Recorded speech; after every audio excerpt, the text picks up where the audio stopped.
For everyone just starting to tune in, we will be getting started with Truth Will Set You Free.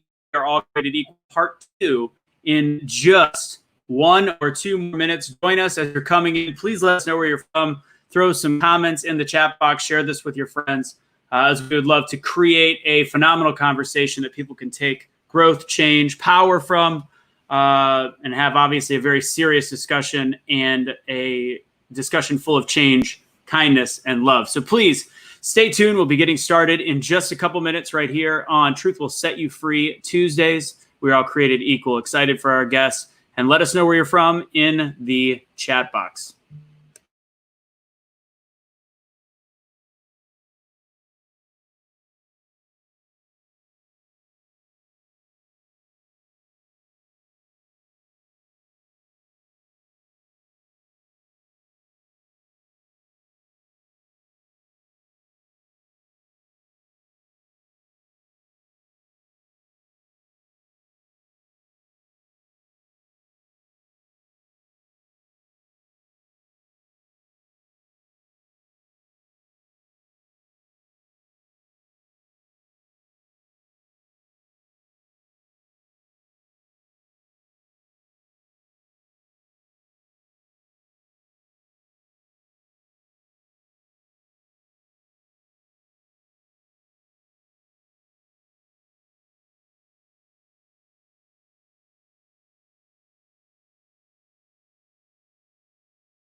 Good afternoon, ladies and gentlemen. Welcome to the Be the Change Network. It is my pleasure. My name is Anthony Michael Russo. We are very honored to be able to have a conversation with everybody out there right now, and for everybody to realize the power behind words, the power behind action and creating change. When I started Be the Change in 2016, it was after the police shootings in Dallas, Texas.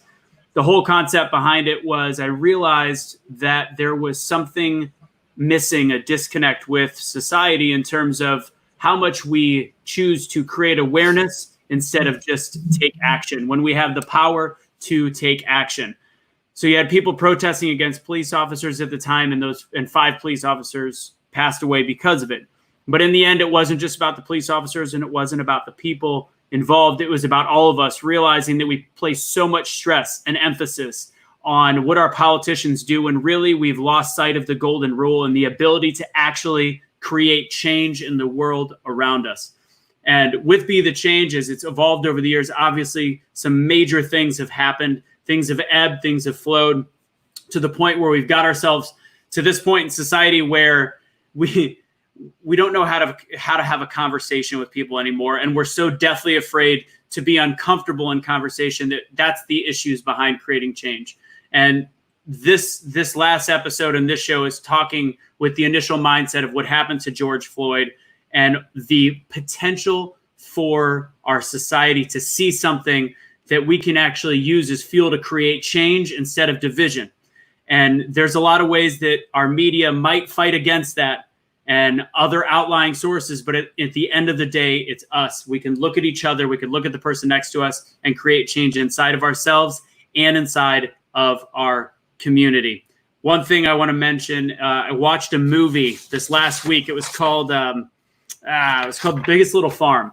And it's all about building a farm from scratch. And it takes us to a point where everything ebbs and it flows and goes into a point where you never know what the negative things happening have a positive effect.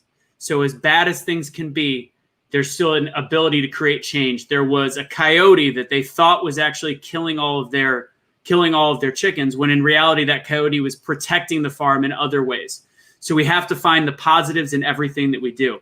So the good news is it's not just me talking on this event and this show. We've got some really great guests Kash Lee Kelly is going to be on, and we also have Fred Smith, entrepreneur, and we are looking forward to having them. But we have some great co-hosts that started with me last week, talking a little bit about race relations and making it something that we can all talk about together. So I'm going to go ahead and bring them up right now.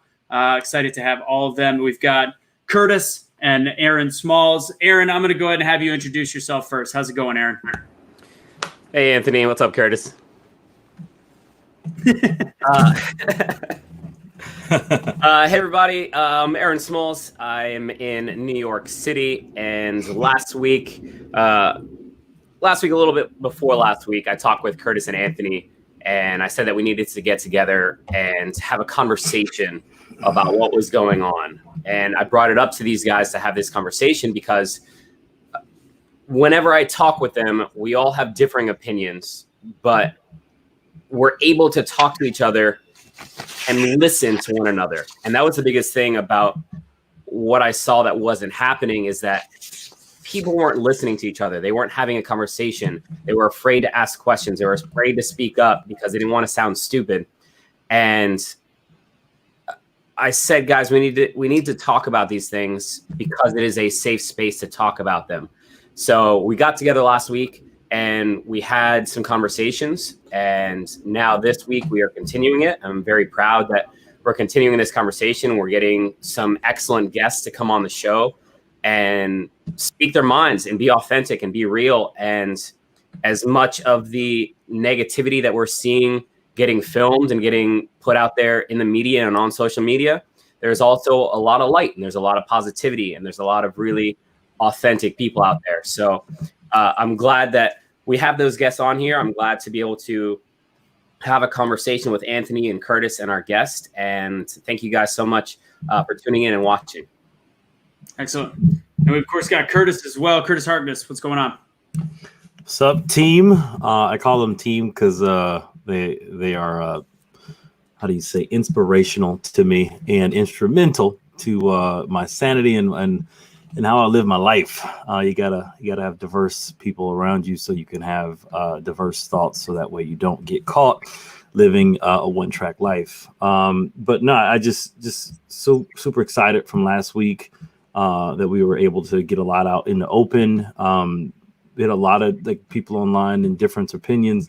But one thing I did see in our comment section were people who were disagreeing, but then at the end came together and said it's all right, and we have different views. You know, you as a person is all that matters to me. You know, your views and my views, as long as it's, you know, positive towards life and liberty for all. You know, it came together. So I'm excited. We got some awesome people on deck, and I'm excited to be with you boys. Thank you, sir. Yep. Yeah, it's cool because before I introduce first guest, we're gonna have Kash come up first and introduce himself. The conversation isn't just on people that we're seeing on social media and asking questions. And I had long conversations even with my mom about even do you talk about the Jew, because I'm half Jewish. Do you talk about the issues with the Holocaust? Do you talk about with systematic racism and how to discuss that? And my mom's old enough that just earlier today we had a discussion. She goes, but what about affirmative action? And to create that conversation, that I'm 37 years old, I've never had that conversation with her. And I go, affirmative action was a feel good that was put in place that until I've gotten closer to this age and had conversations with people like Curtis and Aaron, I didn't know what system there's no way to deny certain elements of systematic racism. Things were put in place to hopefully make the Black community do better, but at the same time, they were putting other programs in place that still brought them down. And a lot of white people didn't understand that. And now we've gone to this other side where how do we have a conversation? So now we've gotten to that point. So I even being able to teach and learn from my mother and what she saw in the 60s, it's a conversation that it's amazing to have. And I think at the end of this, after we've had the protests that were peaceful, and then the riots, and then the bad elements, and then the different changing, we actually have this amazing opportunity right now to start the serious conversation and how to create change and how to create unity. So yeah, no, I mean, definitely that's something that a lot of people our age don't know about affirmative action, even though it is, I think it's still there in some areas of education and other places, because at one point that was probably the only way that you could get around some biases. But then at the same time, like you said, it's great to see that you and others, and even people like me are seeing that there's other forces at work, but at the same time, we can't fall prey to being controlled by some of those forces that are trying to use that to control. And that's something I love about you two guys. We're able to look through the spin and BS of all media and other places and really just keep it real. Yeah. All right. So with that said, I'm really excited to have our first guest on. Him and I keep forgetting to ask the question of how he actually saw my Facebook message. So we'll talk about that. But first, I want him to, I'm going to introduce him, and I'm going to have him come up and tell his story the last couple weeks. A gentleman by the name of Kash Lee Kelly he spoke from the heart on a page that he just had his friends and just a typical Facebook page. And since then, just because of the message he wanted to put out there, it had millions of views. I don't know how many exactly at this point, but he is all realizing his place in society is to create unity, and that's what he's working on right now. So I'm going to go ahead and bring Kash up. Kash Lee Kelly, what's going on, my man? What's going on, fellas? How are all you all doing today? Doing What's up, brother? What's going on, Cash? Kash, I'm going to go ahead and have you. I mean, you've done these. It looks like your full-time job is to just start speaking on Facebook and having people listen. And creating unity is a full-time job for an army of people. So tell us a little bit about your last week or week and a half and how all this came about and what your message is to people. Okay, well, this all took place like 6 days ago. Everything just it changed, right? Prior to that, you say 2 weeks ago, I was in a struggle, bro. I lost my job because there was some new owners and we had disagreements and they didn't want to keep me on. Where this is a place I've been working on and off since I was 18 years old in a phone store. I'm a salesman. And I lost my job and I've never really been without a job. I stayed working. I got kids, so I'm a provider. So yeah, that had me like messed up. I was in a bad place. Well, all this stuff started happening with COVID, so all the schools are shut down. I'm with my kids all day, and I'm trying to figure out how we're going to make it happen. So I was doing little odd and end jobs, side jobs, and all of that. And then I seen the rioters, and I was on Facebook one day, and I seen in my community, they already had been tearing up all around the world. So in my community, I'm thinking like, no, it's not going to be like that in my community because, our police are pretty good. We got pretty good police force over there, and they're in the community. They're active in our community with the people. Like they talk to the people. So I see the video and I see a person that I know, one of my friends, like talking crazy to the police, bro. And I don't know if I can speak freely here, if I can cuss or not. I'm gonna try to not cuss, but yeah, he was going wild with the police. So it made me mad, So I'm like, man, let me go ahead and make a video about this and inspire the people that I know, because I'm kind of a leader in my community as far as how many people know me because of my background with music and other things and doing cookouts for kids and all of that. So I made a video and I spoke out about it, and it went viral. It literally went viral. I didn't plan for it to or nothing. So I was like, dang, you know what I mean? It changed everything. So then one of my brothers hit me up and was like, hey, man, why don't you make you a fundraiser? Because people see you right now and they need to see that you're a good dad and you're in a struggle right now and you can't get a job because of COVID. You're stuck, And then my lady, she's off on medical leave from her because she's pregnant in the COVID thing. So her doctor couldn't have her at work because she's a high risk pregnancy. And yeah, so we were in a situation, and Americans, regular people like me, brought me out of that situation. And then seeing the video, and then that went crazy.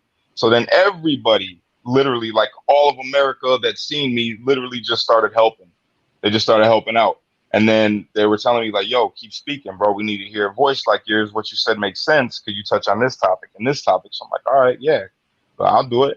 And then it just turned into this whole movement, and they're starting giving me all this information like, hey, start a foundation because we want to back you. We want to support you. And I'm getting hit up from news networks. I'm getting hit up from radio personalities. I'm getting hit up from, Ted Nugent shared my video. You know what I mean? And that it just catapulted me into being from struggling to being okay, to where I'm able right now with the donations that everybody sent me. I was able to pay my rent up for 4 months. I was able to fix my vehicles. I was able to provide for my kids a lot of food. We put money up in the savings for food and for bills and things like that. I paid my NIPSCO up. NIPSCO got a good little lump sum of money from me. And I've been more active in my community now. It freed me up to not stress and to be able to focus on things. So I've been just trying to, inspire change in my community. I've been driving around everywhere, talking to people. Today I talked with an officer that was in Walmart. He's just guarding the door, and he was standing there. And I just wanted his opinion about things, and he educated me a lot. And the guy, you wouldn't believe, he's neutral. He's like me. He's for the movement, and he's not for the movement as far as Black Lives Matter goes. And yeah, it started my own movement based around unity, not around race, not around religion, not around politics, literally just around Americans that just want things to be okay and want to be heard, and that aren't racist, and they're getting called racist because they have an opinion and they can't say the things. And the big thing that they said was that why they love me so much is that I'm saying the things that they want to say, but they can't because they're getting called racist for it. And I was like, well, that's dope. So here I am still speaking on things, and I guess it changed my life, man. It's nuts. So you've gone through, it's awesome. And it's one of those ones that last week we talked a lot. There was a question that was asked about why is it that Black people why is it got to be the perfect moment? And I think that just your story, not black or white, is about that, is seizing an opportunity and taking that timing. And that's why, I mean, you didn't know that. How many people are at it now? 7 million views, 6.5 million views? No, it's at 12.5 million views. There it is. You had no idea. You had no idea that was going to happen. You were just doing a rant. And then at that time, some people would go, holy crap, I now what do I do? You've taken less than a week, and you've created a charitable organization. You've had people help you out. You've had people reach out. You understand the importance of the money that you received was to just take care of what you had to take care of, not go buy watches, not go buy new cars. But your concept was pay my bills, and right now is my opportunity to create change and unity. So before we introduce our next guest, tell a little bit about the charity that you set up with the Unity Movement, and then just whatever message you shared earlier today or yesterday, or even a little bit about that very first message, and what was the overall overriding theme of that. Okay, well, the organization I'm trying to get started up, I got the 501c3. I think that's what it's called, the 501c3. I went to my accountant, a lawyer. I went to the accountant who got the paperwork, so I sent that to my lawyer. My lawyer's supposed to be reading that over today, sending it back, and I'm sending it straight to the guy, and he said it's done. So it's going to be called the Streetlights Unity Foundation, as far as I know, because I think that's not taken. I went and bought a domain over it. So yeah, that's going to be in effect, and it's going to be geared towards like the name, Streetlights. And I've always been called a streetlight since I was, about 21 when I really started just trying to get out in the community. And Streetlights is basically, in the streets where I come from, it's a dark place, bro. It's a dark place, and it's a whole different world than what my followers are used to, than what they know about. And they always said I'm a light in the community, so I'm a street light. So I'm out there in the darkness, man, trying to spread a little light, a little unity, a little love, and just give back, And as far as the topics of the videos, they vary. They vary from issues of race, issues of division. I guess it's starting to be issues of politics. And I'm just trying to make it to where all of that is stripped down. All of that is stripped down and taken away and out of the equation, and we come at all the topics that need to be discussed and create a healthy dialogue and a safe place to discuss them without being mad at each other. You know what I mean? Because some people that you talk to say they're a Muslim. We'll use a Muslim, for example. If you have a hardcore Muslim that's an American and he wants to talk about whatever it is he wants to talk about, and you give him feedback in what he's talking about, sometimes his core belief is so strong that he cannot grasp. I don't care how much fact you put in front of him, he won't grasp it. That's cognitive dissonance, right? So I want to create a healthy way to be able to discuss those things and be like, well, okay, I understand what you're saying, but look at it from this way. Just like a Republican who's so strong Republican, or a Democrat who's so strong Democrat. We say, forget all of that. Let's look at the real issues of how we can bridge this and make it to where we're all happy. Make it to where we're all safe. We all have peace. At the end of the day, it's simple. It's so simple. Treat others how you want to be treated. Simple as that. Love God. I don't care what your religion is. Just love God. Because if you say you're whatever religion you are, or you're whatever this or whatever that, and you got a love for God, then that won't allow you to be harmful or hurtful to anybody that's a human being that was created by the same creator as you. So that's that. Perfect.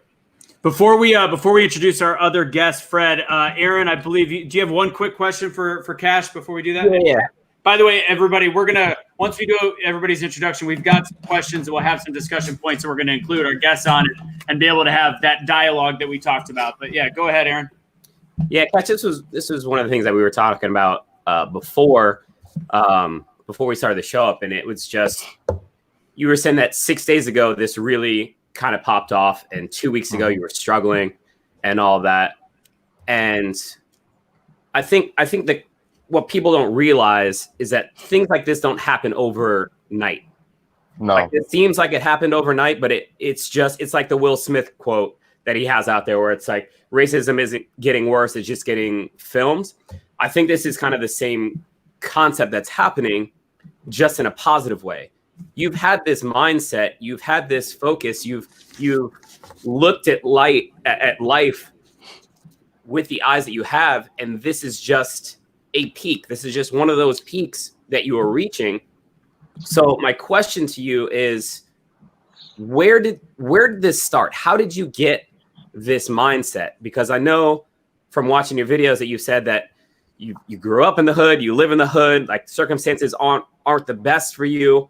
How do you make that change? Like, how does that happen that you go from negativity or maybe a negative mindset to a positive or a vision or a light? How does that even happen? Well, for me personally, what it was for me was my children. All right. I grew up in a home where I'm the only black kid in my family. First off, I'm the only black kid that's in my family. Everybody else was white or Mexican. I had, my siblings or my half siblings, whatever you want to call them. I love them to death, but I grew up being called a nigga my whole life in my own home. You know what I mean? From my own family. And I dealt with abuse growing up, and I dealt with everything that you could think of that was meant to break somebody. And that's not unique to me. That's a lot of people in America from where I come from. They deal with the same exact things that I've dealt with. The difference that I say would be for me is I was raised in the street with straight gangbangers. My role models was gangbangers growing up. I wanted to be like certain gang members, you know what I'm saying? And then I started reading. I got a book that was given to me by my aunt Stacy, who's not my blood aunt. I just call her that because she's the one that really put the mindset in me at first, the first part of my life. Her and then another brother named Dallas.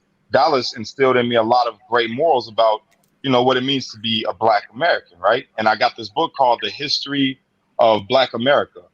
And I read this book when I was like 12. I was like 12 years old. I read this book and it changed me. I seen all these different great Black heroes, you know what I mean? Black men that were just dope. And one of them was Martin Luther King and Malcolm X. And I really dove into them. And as I looked into them, I'm like, I don't want to be like the dudes that I know out here in the streets. I want to be like these dudes. These dudes, they changed the world. And that was always like a thing. Like I wanted to be like this superhero back when I was a kid and just help people, because I hated when I would see other kids going, like, when you go to school and you talk to other people. When I was going to school and we hear these messed up stories about what happened to them, and I'm just thinking in my mind, not sharing with them, like, yo, I go through the same thing. You know what I'm saying? I get beat on too. You know what I'm saying? I be hungry too. My lights got shut off too. You know what I mean? And it just, I didn't want to be somebody that just got angry at that and felt like I didn't have a fair shake, because Martin Luther King, that dude grew up in one of the roughest eras that America had ever seen. And he still took his attitude and his beliefs, man, and he inspired people just to be better in all forms. You know what I'm saying? Malcolm X, he grew up rough in one of the roughest eras. And that brother, and why I love him so much is he was like, at first when he was hitting it, he was radical and he was about it, you know what I'm saying? And then he stayed educating himself, right? Without even going to a college. The brother was just educating himself, and that's like me. And he went to Mecca. When he came back from Mecca, the dude was like, yo, there's white people over there with blue eyes that's Muslims, so they lying to us over here, and he called it out. And then he started to change his view and just wanted it to be unity, regardless of your color. But he attacked the issues that race was faced, when we were faced with race over here in this country, instead of attacking the people. And that's what I want to do. I don't want to be, you know what I'm saying? I don't want to be somebody that's like, yo, I never had a fair shot. I never had this. I got treated like this. I was abused. No, because when I had kids, my whole thing was, I'm never going to allow my kids to go through what I went through and not try to change it. I'm never going to beat on my kids. I'm never going to make my kids, feel like they're less than something. I'm not going to call my kids names and make them feel little and have them, crying in the corner like I used to do. I'm going to be the dad that I always wanted. So if I want the world to be better and inspired like that, then I got to be the best me. I got to be the leader that I always wanted.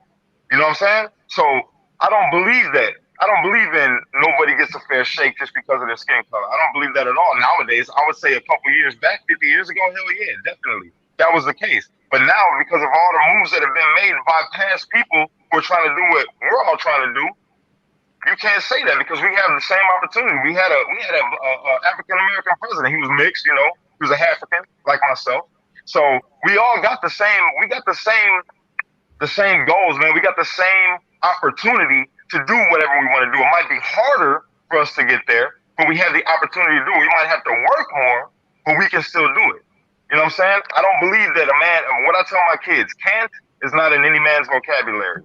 There's nothing that you cannot do. You can do whatever you want to do as long as you work towards it. It might take you a long time. People might beat you down for it. But if you believe that you can do it and you stay working at it, there's nothing. There's no difference in any man on this planet than the next man. We all have the same capacity to learn. We have the same capacity to make choices. We have the same capacity to inspire change. We have the same capacity to do anything. We're humans. Humans are that. We are the top of the food chain, man. There's nothing that we've conquered a planet. We've conquered jungles. We've conquered forests. That's what we do. We're builders. We're builders. There's nothing we cannot do. So I didn't become negative because I chose not to become negative, because I knew that little people that I created and put in this world were looking at me. And I didn't want them to look at me as somebody that is a bad person. I wanted them to look at me and be like, my dad is my Superman. You know what I'm saying? My dad is my Batman. Hard and can't are very different terms. It's just there's hard and there's can't. You can take it as hard, but not necessarily can't. So real quick, that Cash, obviously stick around. We're going to be starting the conversation, but I want to make sure we introduce Fred Curtis. Yep. I'm going to let you go and introduce Fred for us, our other guest. He's going to tell a little bit about what he's got going on this weekend and how hopefully we can help out with his program as well. And then we'll get started with some conversation. Everybody that's on here right now, obviously like the Be the Change page on Facebook. We have some other stuff, but we're going to, the whole point is bringing up content that creates truth, fun, and the ability to learn how to communicate and create change in the world. And so we can all be the change we wish to see in the world. So Curtis, go and introduce Fred for us. Yeah, no, I love what I'm hearing, Cash. And I just want to really quick with Fred Smith, guys. He is an entrepreneur, business coach, motivational speaker, fitness professional. Like my sister, who's really amazing woman, brought him to me and was like, hey, we got this guy, he's doing something similar that you are.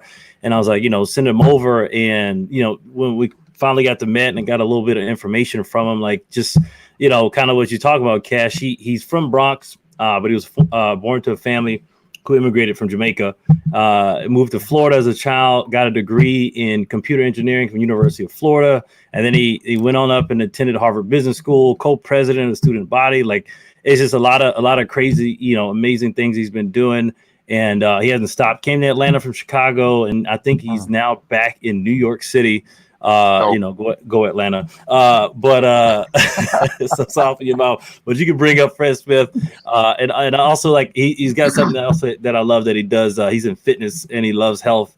And he's one of the he was, I guess you killed it with flywheel. So that's awesome. I just got into cycling, so take it easy if we got to jump on like a fitness health. I never want to see you in spandex. Never want to see you in spandex. Oh, that's beautiful. Fred, tell us what you got going on, my man.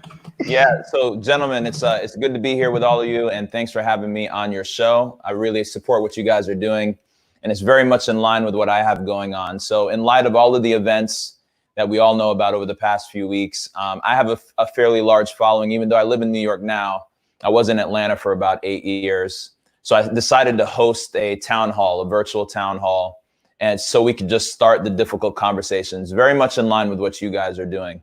And what I wanted to do is create an open atmosphere where we can be raw, but still inclusive and supportive of differing opinions.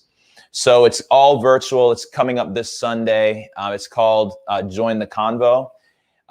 We've got a ton of signups already. Thousands of people have signed up for it. It's at jointheconvo.co. And the way it's going to be set up is I have two sets of panels. The first is going to be storytelling. So we're going to have people telling stories very similar to what Kash just told about, the impacts of COVID, but also the impacts of racism, racial injustice. I'm really focused on the microaggressions, so the everyday occurrences that where we as minorities have to face, whether it's people clutching their handbags or trying to avoid walking by us, or even, I had an incident where I had to walk out of a restaurant, left the people I was eating with to go to my car to get my wallet, and I got chased by the waitress because she thought I was walking out on my check, even though the people who I was eating with were still sitting down. So those are little microaggressions. Could be race, may not be race, but for us as minorities, microaggressions I think are very powerful. They start at a very young age. Kash talked a lot about his kids, and I think that from birth, we have thousands of interactions with people, and the less bias we have in those interactions, I think the more confidence our kids will have. So I want to talk really about the microaggressions. I also think that is where the broader audience, like we can vote on legislation for police brutality, and that's not easy. But once that happens, we did that for voting rights. We did that for slavery. We abolished slavery. Those are black and white issues. But when we start to talk about matters of the heart, which is where microaggressions lie, it's a little more complex and harder. So we're going to dig deep into that. I've got a whole panel, some people in some professional athletes, entrepreneurs, experts on diversity and inclusion, some faith leaders. And so we're just going to start the conversations. The idea is not that we're going to solve everything that has to do with racial inequities in 90 minutes. But I think a lot of people, both minorities and non-minorities, struggle to have the conversation, at least before all this started. They struggle to, if you're friends with someone, I have a lot of white friends. And so if we're living life and having a good time, we're not going to really bring up race unless something happens. But that's why a lot of our white friends don't even know racism exists today, because they don't see it when they're with us and we don't bring it up. And that's just not helpful. So I want us to just go there. This is probably going to be the first of a series of conversations we have. My vision is to start a podcast and a video series, starting with this event on Sunday. But it's open to everybody. Obviously, there's no cost. It'll be hosted on your platform. More than likely, it'll also be hosted on YouTube. But all information for anyone who wants to join is on jointheconvo.co.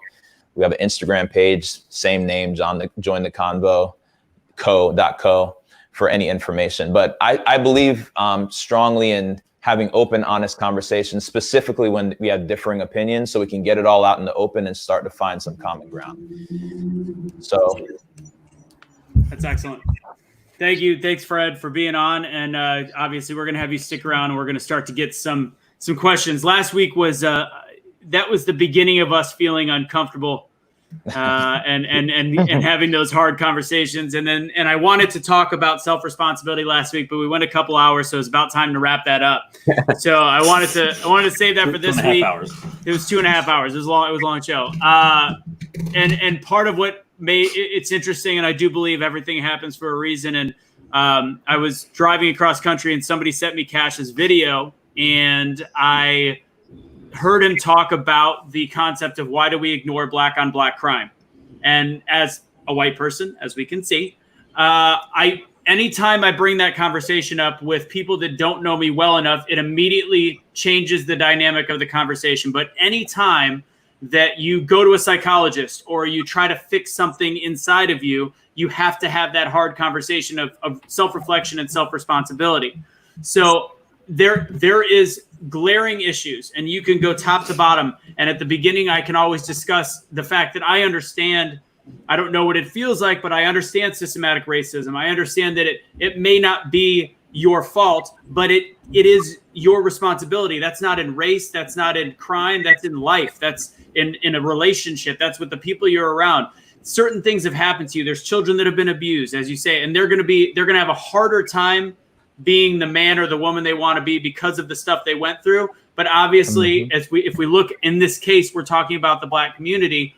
They have been through stuff that I can't imagine and I haven't felt, even though I went through poverty, even though I had a father that was disabled or handicapped. I went through a lot of different things that got me to where I am, but at the same time, we all had different stuff. I can't understand everybody else's story, but I can't understand mine, but I have to take responsibility for my actions currently. So I want to bring up the idea and the concept behind why we ignore. If you look at the statistics and people will bring things up, and Candace Owens, who tends to be a little bit divisive, she brings up statistics that are hard and logical facts, but she leaves out intangibles. Why is it that when you talk about the fact that 9 unarmed black men died at the hands of police last year, we talk about it, we understand the issues, and we understand what went into it, but we ignore the 30 black men killed in Chicago last weekend at the hands of other black men. So why do we have that discussion? So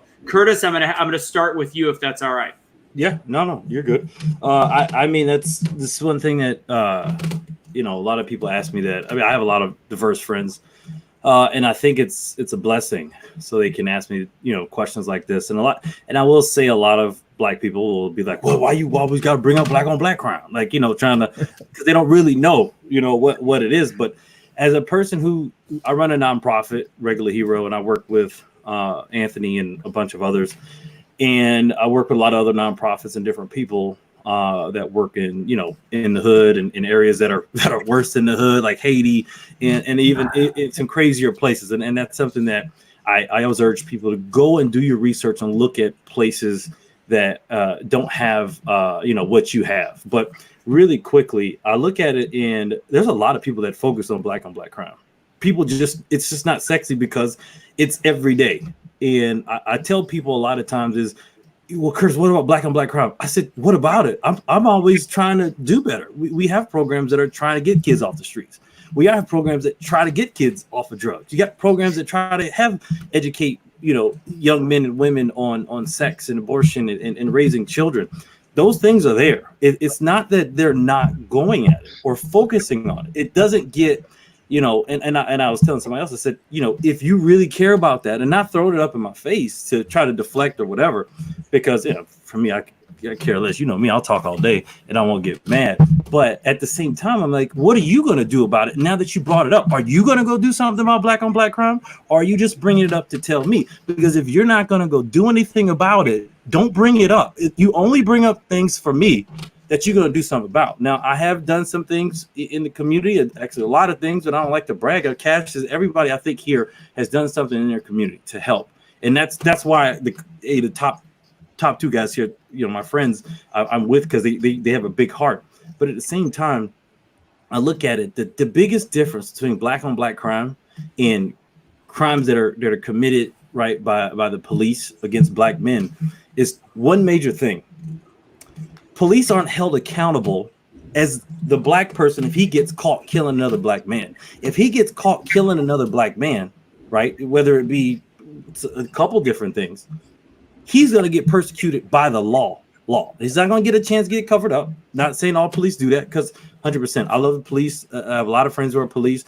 But again, I understand there's a lot of my friends who talk about a lot of things that happen in there because of, some problems. But at the same time, they don't get the same accountability that a young black man would if he killed another black man. Now, I also look at it, and I had a friend who was in Fallujah, and she was in Afghanistan, and all these different things. And this woman is amazing.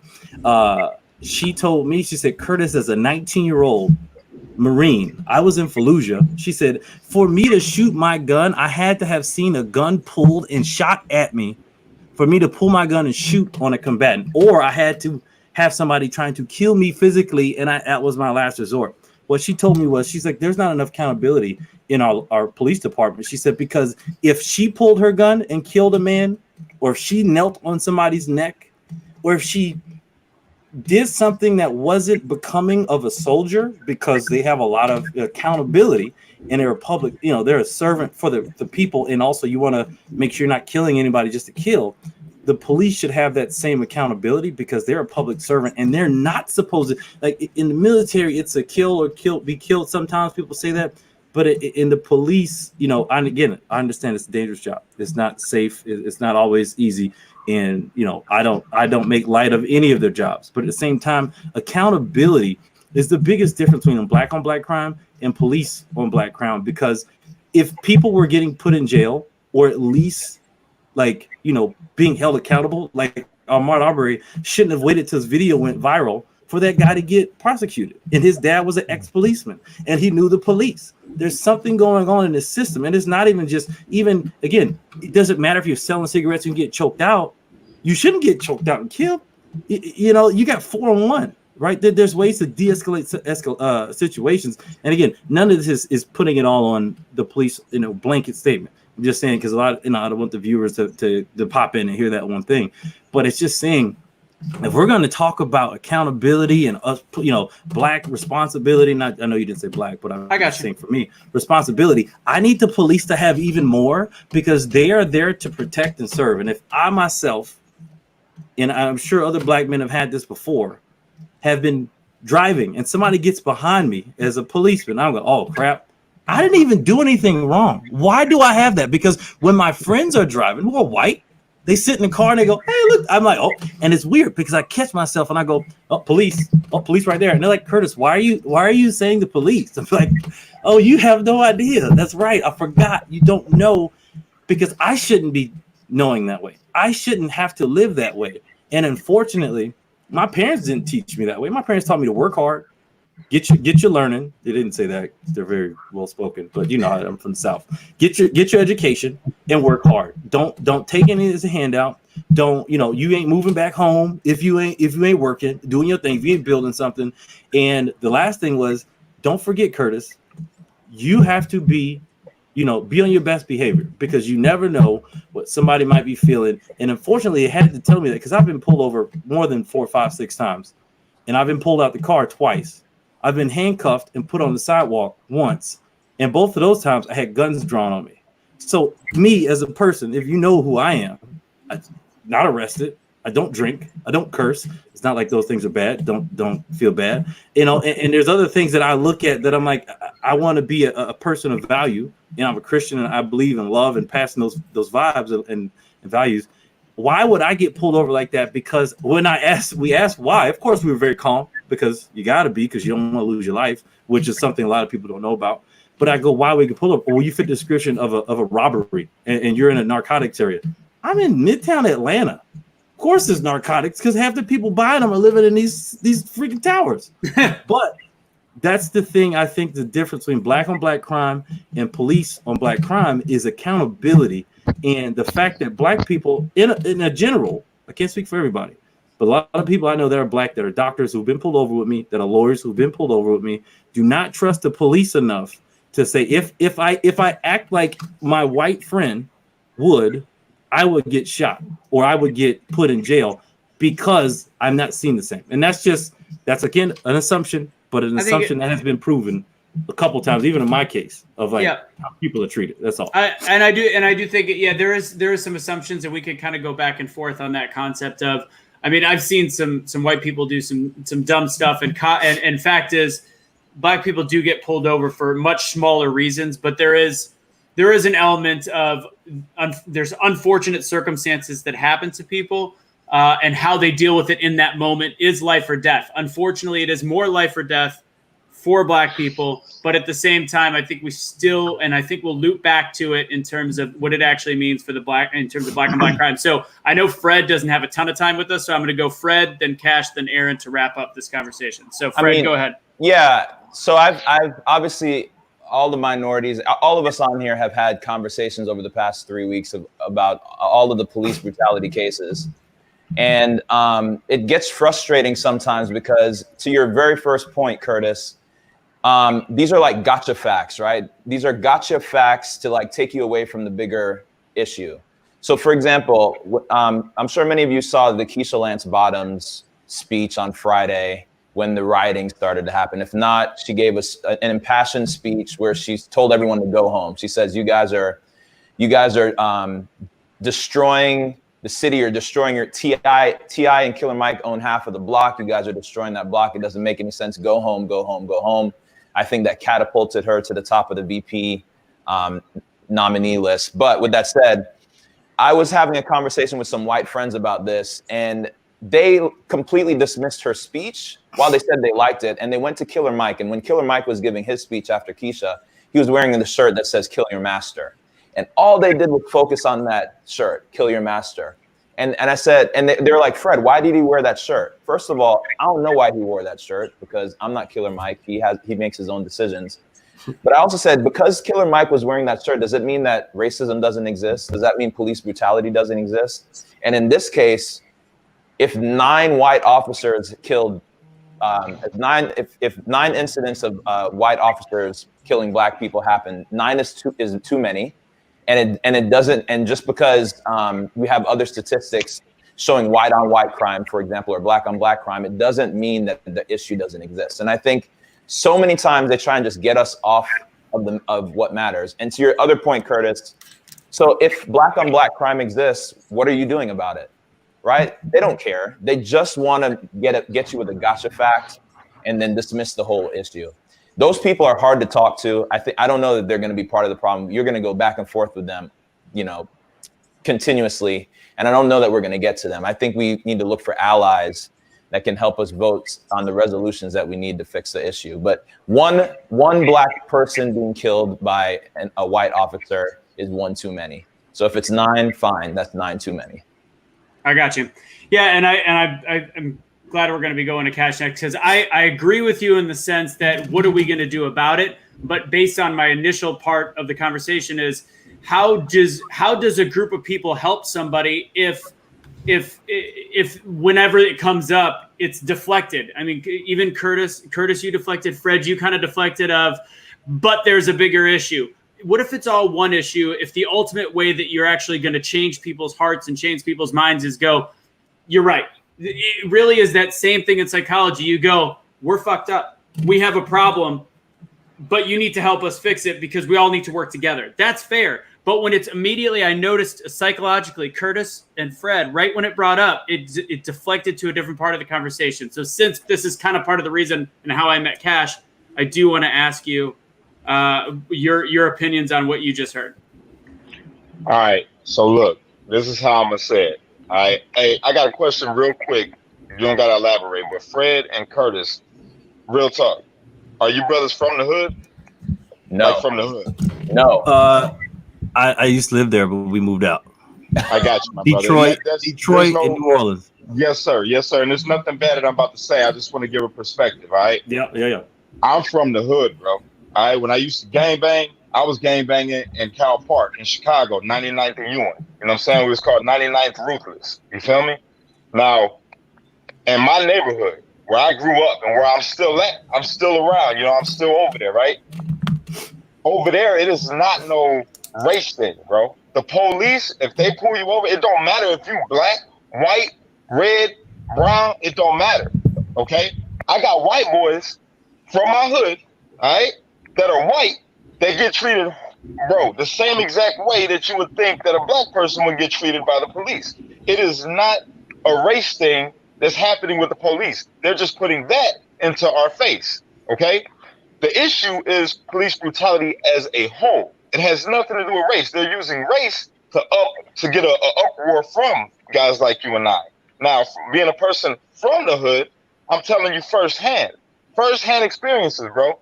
The police, they treat you how you treat them. In my experiences, and I've had a lot of experiences with the police, I ain't never got my ass whooped by the police.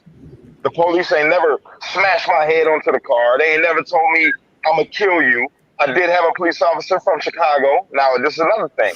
The police in Chicago, some of the police, there's no such thing as all police are bad or all police are racist, because some of the police out there in Chicago, bro, they are only police officers because they want to help their gang. They gangbangers, bro. And they join the gang, or they join the police to help their gang. They put a gun to my little brother's chest because he was with me and I was a gangbanger. You know what I'm saying? We weren't even out there gangbanging. They just pulled up and wanted to get on some bullshit because they was gangbanging. They just happened to have a badge. You feel me? Now, look, the police brutality thing, let me just say it like this, bro. Police brutality is the same way I look at brutality as a whole, or violence as a whole in a community. The black on black violence, if you want to call it that. It's violence as a whole, because when you get statistics, sometimes in the hood, right, you get the murder rate in Chicago. And instantly you'll think, okay, these are black people killing other black people. Sometimes it's a white guy that's in the gang killing another black guy. Or it's a Mexican guy in the gang getting killed by a black guy. Or a white guy that's in a gang getting killed by a black guy. But they don't report on that. They always only report something that's going to get us in an uproar as Americans of different colors.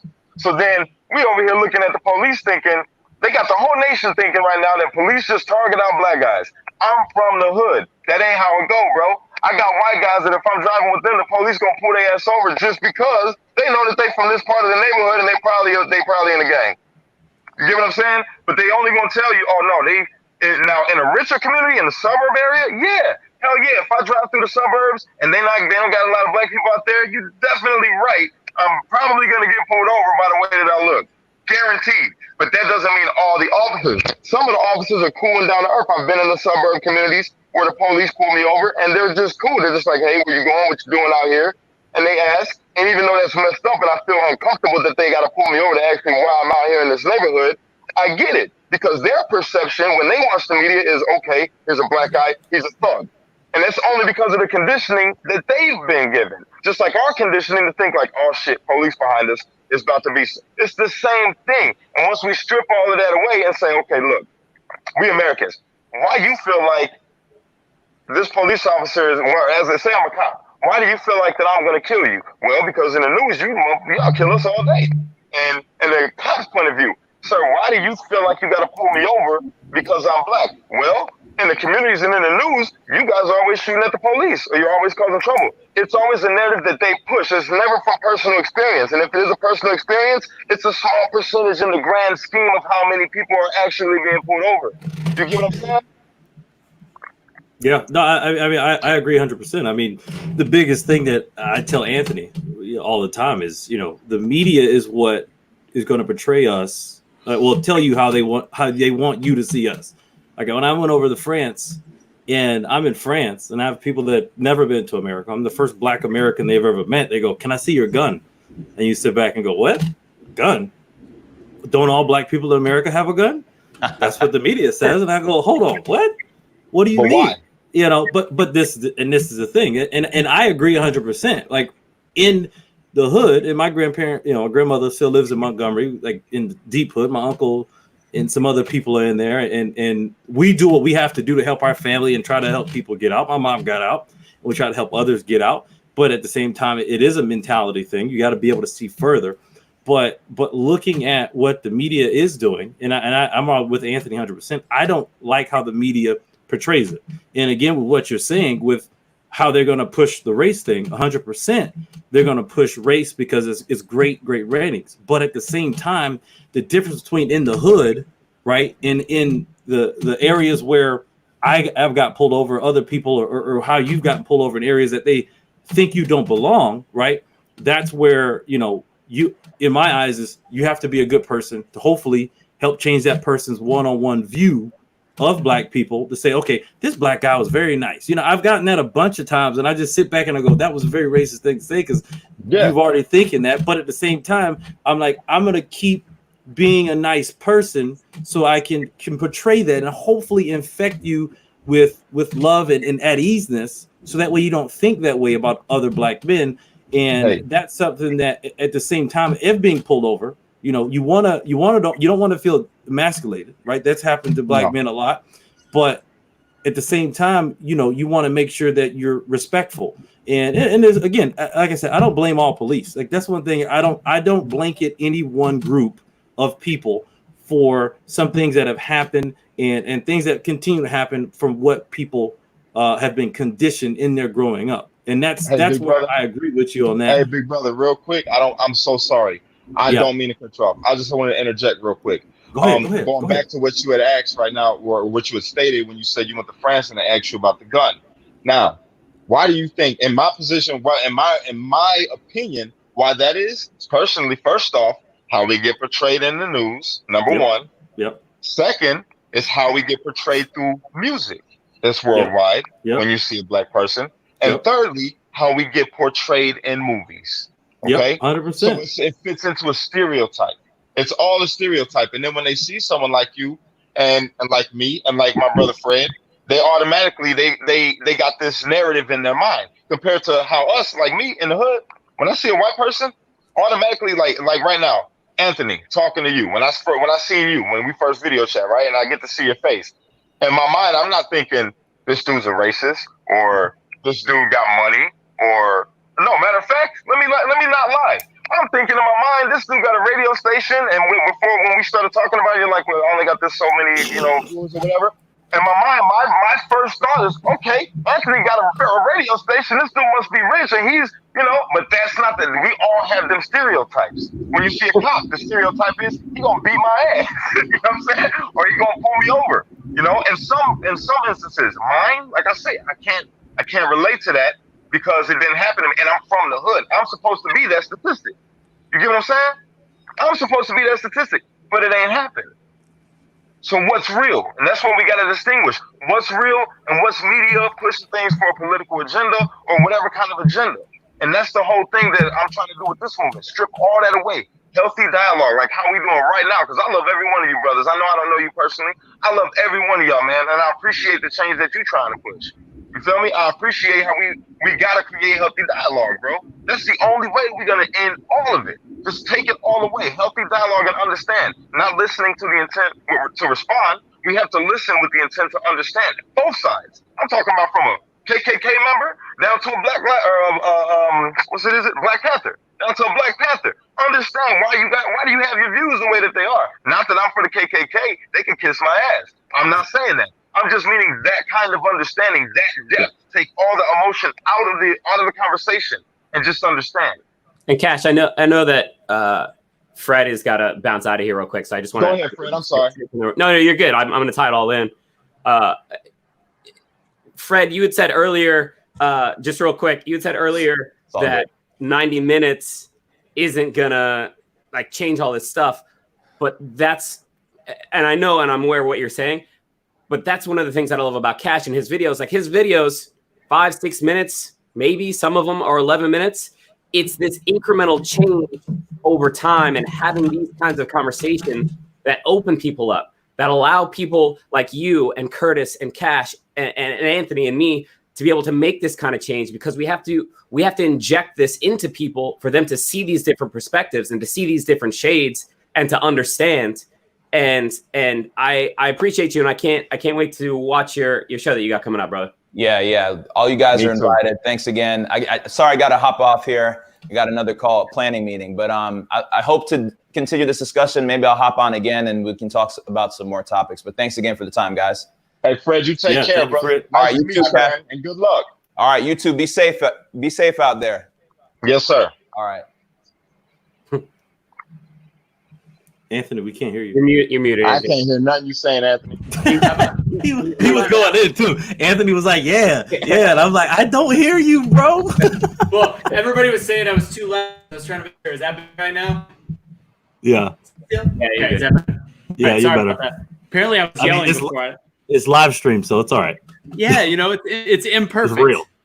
It's real. Yeah. So Cash, I keep forgetting to ask the question. I do have to ask the question. You quickly everything went viral, and somehow out of all the messages that were sent to you, and again, I do believe in divine intervention sometimes, how did you see my message and reply to me when I said, hey, let's talk about Be the Change? Okay, so I don't know if you watch my videos, but I keep reminding everybody that I am going through your messages as best as I can. I'm going through literally every message. And then I go in the comment sections also and read a little bit of that, which sometimes is good, sometimes bad. But I click on a person and say, hey, I direct message you. So I click on their name. I found out a smarter way. I click on their name and just go straight to the inbox and see if they wrote me. And if they did, I reply back, which happened to be the case with you. I seen that you had commented, and then I clicked on your name, and then I went to your message, and I seen that you had wrote me, and I'm like, okay, let me reach back out. Yeah, that's awesome. I'm glad it worked out, because, again, I think there's bigger things that we could do on top of this show right now. And as Aaron said, the incremental things, and trying to find a way to at least give this to be one of your platforms as well on the Be the Change network. But we'll talk more about that, because I want to talk. It's kind of gone into this. So the key we're talking about with policing and the brutality, and whether you want to say white or black or whatever it might be, the key concept is that policemen need to be trained better. At the same time, there's held accountable, which takes money and takes time and funding. And right now there's a movement that part of the Black Lives Matter movement is to defund the police. And I know that it might not be worded right on their website, but I don't know what that means. Actually, Aaron, I never let you even finish up before, so I'm sorry. You still, I totally skipped over it. So you got a tie on, bro. We don't like that out here. Tie it all together. Tie that all together. No, man. I mean, yes. To tie it all together, yes. Trim that. It is. I'll try to be brief with it. It is when a police officer gets behind you, no matter what shade of skin you are, your heart already starts beating because you don't want to get in trouble. Because of the shade of your skin or the area that you're in or the cover of your book that has been put on you, depending on what neighborhood you're in or where you live, they're going to look at you a certain way. And I see in the comments, like, people are like, oh, well, I'm white in this and I'm black in this, but it's in our human nature to identify certain things so that we can identify danger. It's in our mind that way.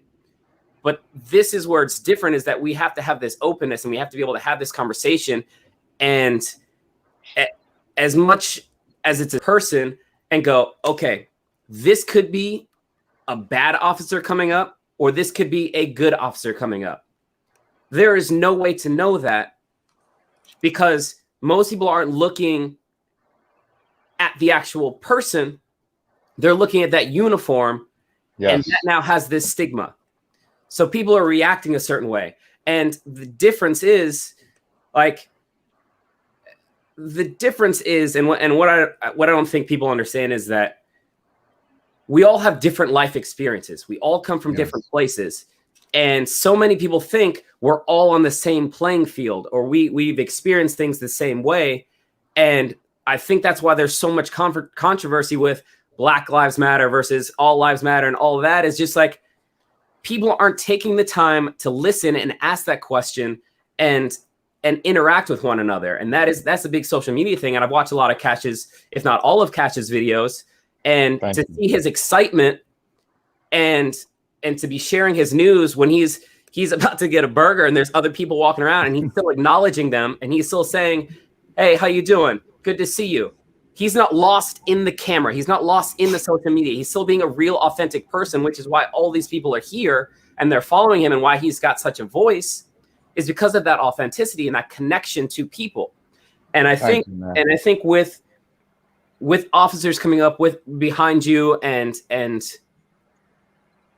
having that fear or whatever it is that openness, and it is this conversation to be able to give people that perspective of, this is why Curtis may be more afraid than Anthony, or why Kash may be more afraid than me, because it just depends on that perspective and that look. And I think a lot of people really need to think about that, and the treating people how you want to be treated, even if they are pushing your buttons, even if they are trying to instigate you. That's exactly what they're trying to do. Whether it's the media, or if it's another person, or if it's someone that's a different shade, that instigating that they are doing is something within them. It is something that makes them feel less than, that they are trying to take out on you. And to summarize it, the conversations have to happen. The openness has to happen. And the interpersonal communication has to happen. Amazing.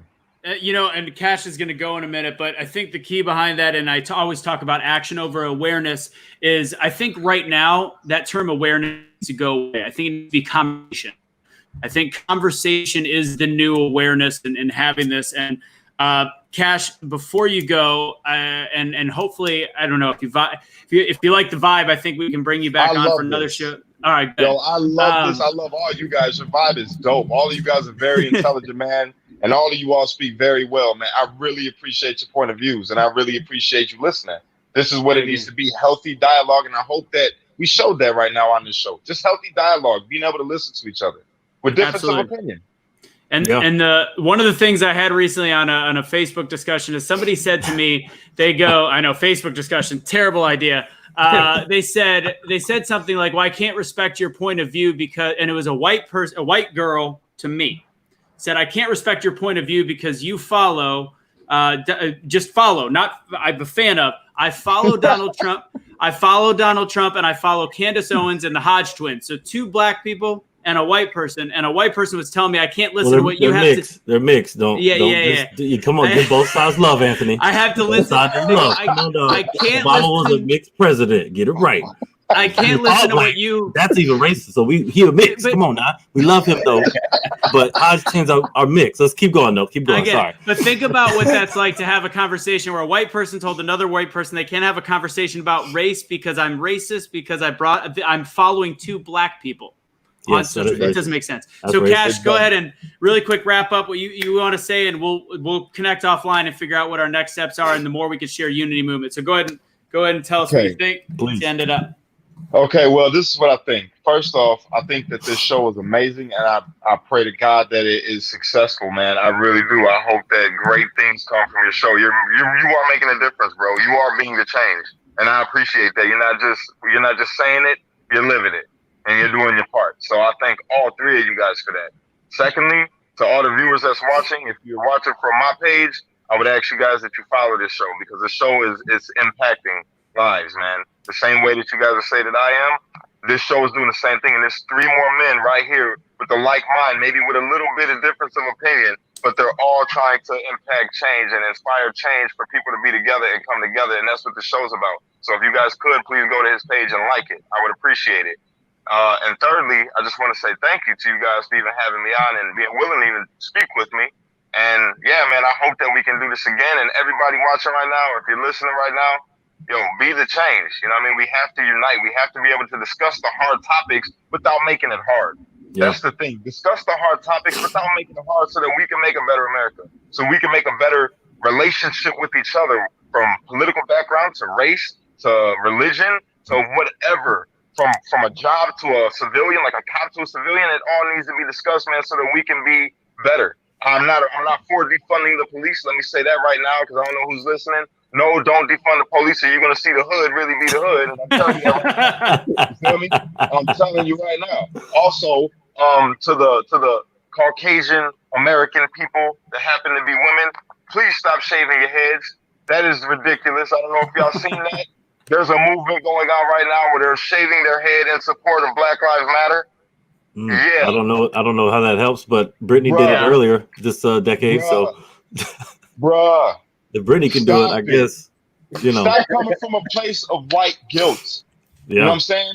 Black people, man, we got to stop being so hard on people that had nothing to do with none of the things that you're angry about. Yeah. Just say it like that, man. We got to process that anger. You got to process that anger and get it out so it can turn to love.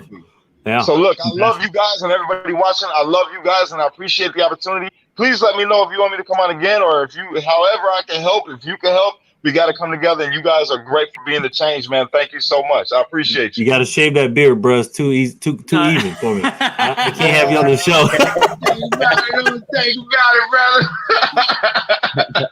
You're awesome, Kash. I appreciate it. The last takeaway from Kash is we're not always going to think the same, plain and simple. No. But we just got to realize, think close, be open-minded. God bless you, Curtis. Kash, thank you very much. Take it easy, brother. Got me teared up over here. Thank you, guys. Take care. Take it easy. That's good stuff. Man. Aaron, see, I love Aaron. Aaron gets me teared up, dog. I just tear up because he just gets so slow. And it's like, but guys, he's always like on the point of choking up. Yep, I get it. If you think so, leave a comment. Let me know if y'all think he's on the point of choking up. Let me know. Oh man, Kurt, Aaron, we had to be. Go ahead. It's the conversation of it, I mean,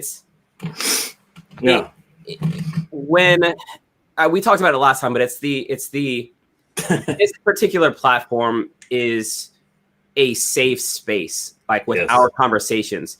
And it allows for our walls to be down. It allows for that vulnerability in the conversations. And like, for me, that it's just like a mixture of emotions. Like, I get upset with the things that we say, I get angry, I get frustrated, but I also get so happy that we have this connection and we're able to talk about it. And it's that like-minded energy. And that's why people like Fred and Cash come on the show, and it's a good exchange of energy. And that's what I'm all about, is that positive exchange of energy. So I get you. Well, I also want to let everybody know none of this is staged. You know, we don't do the all right, you're gonna really talk about this and only talk about this, and Curtis is gonna say no to it, and then we're gonna come back, we're gonna banter, and then I'm gonna cut everybody off so nobody can make it. You know how it goes on the news, and I don't like that. I like to keep it real. Cash and I, and it's not even that we had differing opinions, right? If people really listened, Cash came back and said exactly kind of what I was gonna say. I was gonna quit Facebook. That's good. I like that. I mean, you know, look at Anthony's mustache. Go, Kelly. Yeah. But yeah. Aaron, because what Curtis just said was interesting, and you and I talked a little bit about it last night in terms of why people come on and do different stuff. So I want you to go ahead and have the next topic. Do you remember what I'm talking about when we talked about that last night? Are we talking about the resolutions and the revolution and that kind of stuff? We talked about a bunch of stuff. No, the stuff about when you see people go on Instagram and have their live videos. Yeah, I was trying to look up the words of what that would be, and I don't know exactly what it is. So I'm just probably going to make up words at this point. But it's the people that are being performative, and they're getting on their platforms and they're speaking and they're saying what they think it's what they're supposed to say, or it's what they think people will follow them for, or it's because of what other people are saying. And a lot of these people that I've seen, their stuff kind of feels like bullshit to me, because it just feels so performative. And it's just like, I watch a few minutes of it and I'm like, I don't know what this is.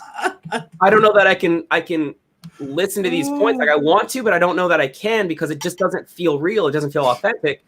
And Cash is a pivotal person in this episode. So I'm going to keep bringing it back to him, but that his authenticity and how genuine he is, that's what people connect to. That's what makes it so powerful. And I love this platform for that. And I struggle. I've always struggled with social media, because people start to put this value. They start to put this weight on the likes and the follows and all that. And I don't like it, not because like, I appreciate what they're doing. I appreciate that they're getting the support and that they're doing something. I just feel like the likes and the follows are giving them this value that is not authentic, and they're not being able to find their real voice or who they really are. Yeah. Because it's based on. And it goes, and I can't judge if we went 2.5 hours last week, and we're not going to do that this week. But what I notice on a lot of the videos is it goes, all right, we're done. We're done having this conversation. And then next thing you know, an hour and a half have gone by of the exact same repeat concepts. And it's literally like just ways. It's like the social influencers in the wild. Like, they don't give a shit. They really don't. Like, it's kind of this whole, like, this is a perfect time for me to have my platform, and I'm going to talk about it right now, and I'm just going to lay into it.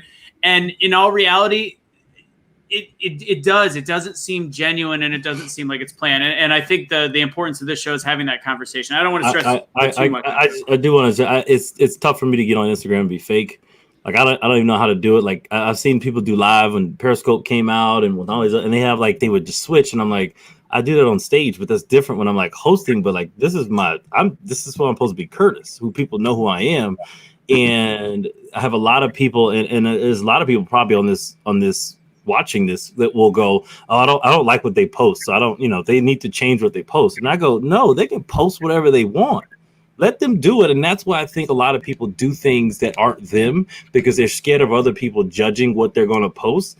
And then I'm like, no, my whole point is this is your social media. And people are like, well, do you tell people to change their stuff? I said, no, I just don't follow them. Yeah. And then I said, I put what I want. If you don't want to watch it, don't follow it. And that's what I think a lot of people also want to put their own views on people. And then that's what changes these people into something they're not, because now they think, like you said, Aaron, got to have that currency of the likes and the follows. So they feel that validates them to then, okay, well, I need to act like this because my followers want to know it. Yeah. No, you tell your real story and the real people will follow you. But the key and the whole reason this show started, because it all started talking about kind of the facts and fiction with what's going on with COVID and all that, that stuff. But the thing is, so speak from the heart, tell your truths, but there's a huge fear with social media when people are continuing to post stuff. And again, this is the concept that is just not true. And people go, it's close enough. It's not close enough because I'll give an example of today, but because people will start to share half-truths, and all that does is exactly what Kash was talking about, and it splits people up. It divides them because they think things are worse than they are. And I think, and I'll tell the exact story in a second, but Curtis, I thought there was a really interesting moment as Kash was talking that it's funny, you and I talk a lot, and there's not a lot of times I feel like I can teach you something or whatever it is. I've learned a lot from you, and I always try to provide value in our conversations.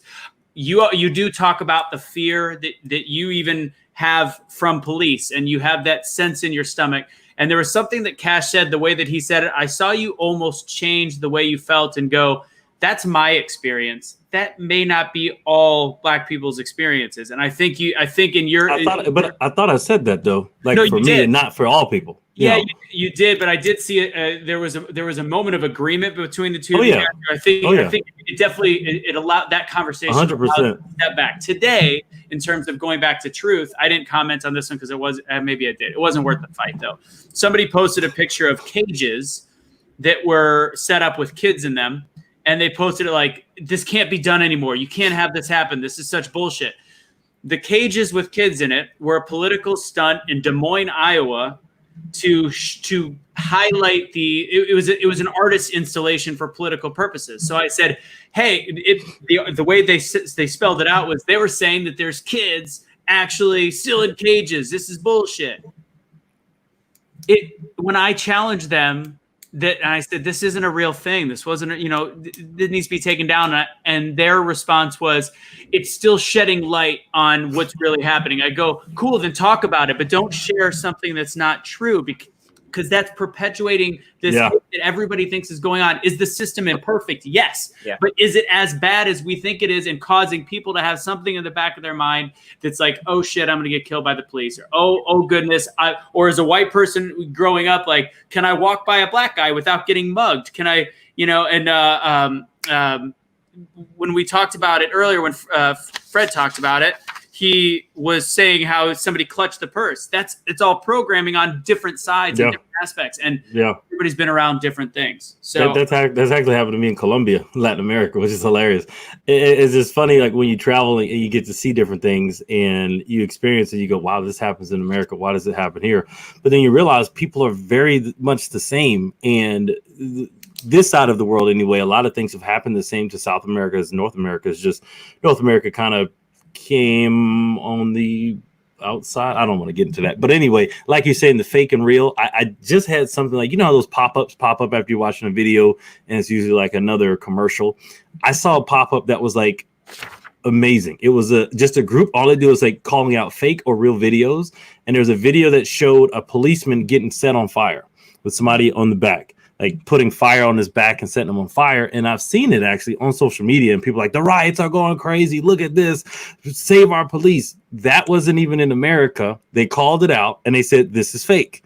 This is not a real police in America. This is in Guadalajara or somewhere down there that was actually going on something totally different than what the George Floyd and everything else protests were going on now. And it was just like you said, like these things pop up on both sides, and everybody's using these agendas to try to push their agenda. And you have to be very, very, very careful that you look at what's real, because I've even gotten fooled by myself before. I'm like, oh my God, this is crazy. And I send it and like, nah, Curtis, that's fake. Like, all right, thank you for that. Now I make sure to call that out. So it's something that I believe that is really, really, really important, that you really research what you're about to post before you post it, because a lot of people just reposting stuff, and I'm like, on both sides, I'm just sitting there like, this is not even the right era. And you just have to be very, very careful on both sides so people can make sure that you're telling the truth. I mean, and that's what I hope everybody wants to hear. This whole show says truth to set you free, but I don't know if everybody really wants that. It's funny that you said that. You don't know if that's what people really want. And what do we want? We want comfortable. That's the question that I've kind of been posing when I've had these conversations with people is, what do we want? What are we trying to accomplish?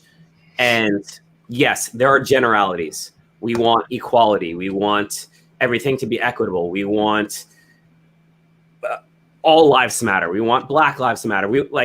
There's generalities, but there's not these specifics. And without certain specifics, we're not going to get there. And this is one of the things that I talked to Anthony about last night is there is a, quote, revolution happening right now, which is fantastic. It's opening people's minds. It's getting the conversation going.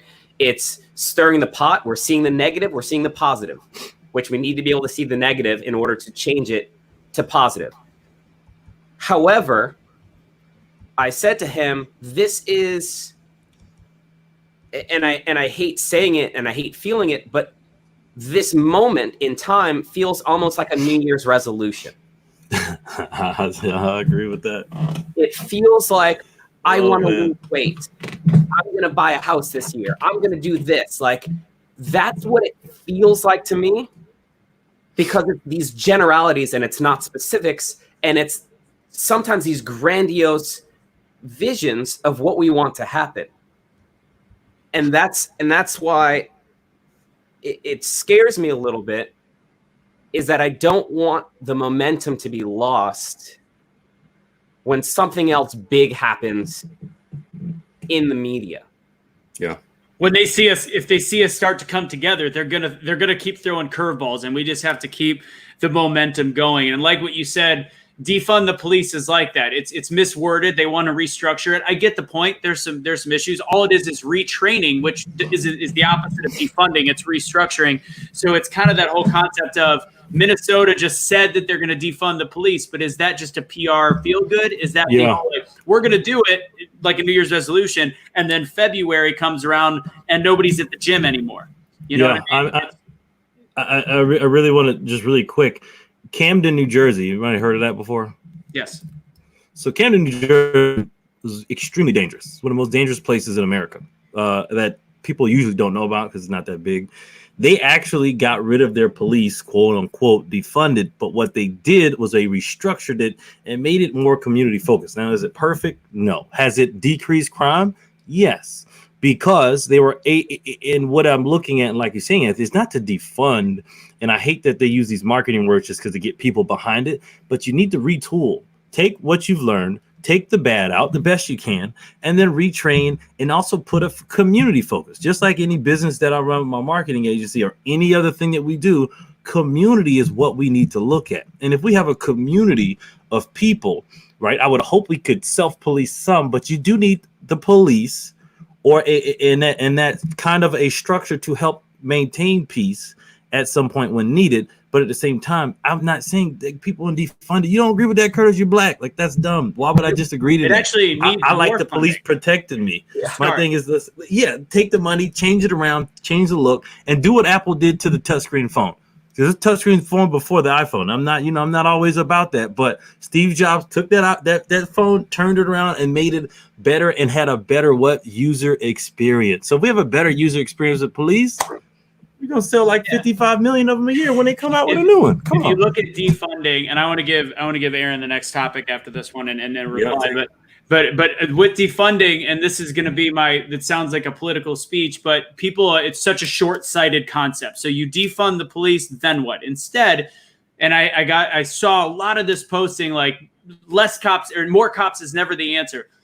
Less cops is the answer. over time. You have to do a lot of different things, and you do have to recognize the systematic racism over the last 50 years since the civil rights movement and realize things were not put in place for Black people to succeed. But at the same time, once you start looking at defunding the police, you've wasted all of it. It's not going to fix anything. Now, if you add funding to the police, add tax dollars, as difficult as that is, this is the time where you can get in the white conservative's mind in terms of raising tax dollars. Trust me, I'm one of them. You look at it and you go, how can we raise tax dollars for this purpose? Because what you're doing is you're now increasing education at the same time you're increasing police involvement. You create a communication between the communities, which is not cheap. It's going to cost a lot of money. So now you start working on education. You start funding the actual education systems in the inner city, and then you start working on finding ways to create careers and jobs in bad neighborhoods and change that socioeconomic divide. You change that on this side. Meanwhile, police have gotten better community awareness and communication, and then next thing you know, you don't need as many police officers. You need civilians that monitor the area, but this isn't a 2-year plan. This isn't a 5-year plan. This is a 20-year plan, and we have to throw out the affirmative action failures and start something new that can actually create full change. And defunding never helps anything that's broken. Fact is, it just doesn't, especially when it involves public safety. Question was from Emily. What articles do you read in order to get the truth? Read as many articles as you can. You can read all. So here's the thing. You can disagree with Fox, or you can disagree with CNN or some of the other articles. The thing is, the headlines suck, but the actual content of the articles, if you take the time to extrapolate the data and the words, you actually can get some truth out of it. It's just very, very, very difficult. You have to do the work. Yeah. You got to do the work, plain and simple. Aaron, what do you got? Work. Yeah, I mean, it's cliche, but you got to mine for the diamonds. You got to dig for the gold. You got to work to get the pearl out of that oyster. I mean, you got to work to do it. And a lot of people just aren't putting that kind of work in now. And it's unfortunate. And people are really going on the headlines. And I understand it. The headlines are what sell. The headlines are what get attention.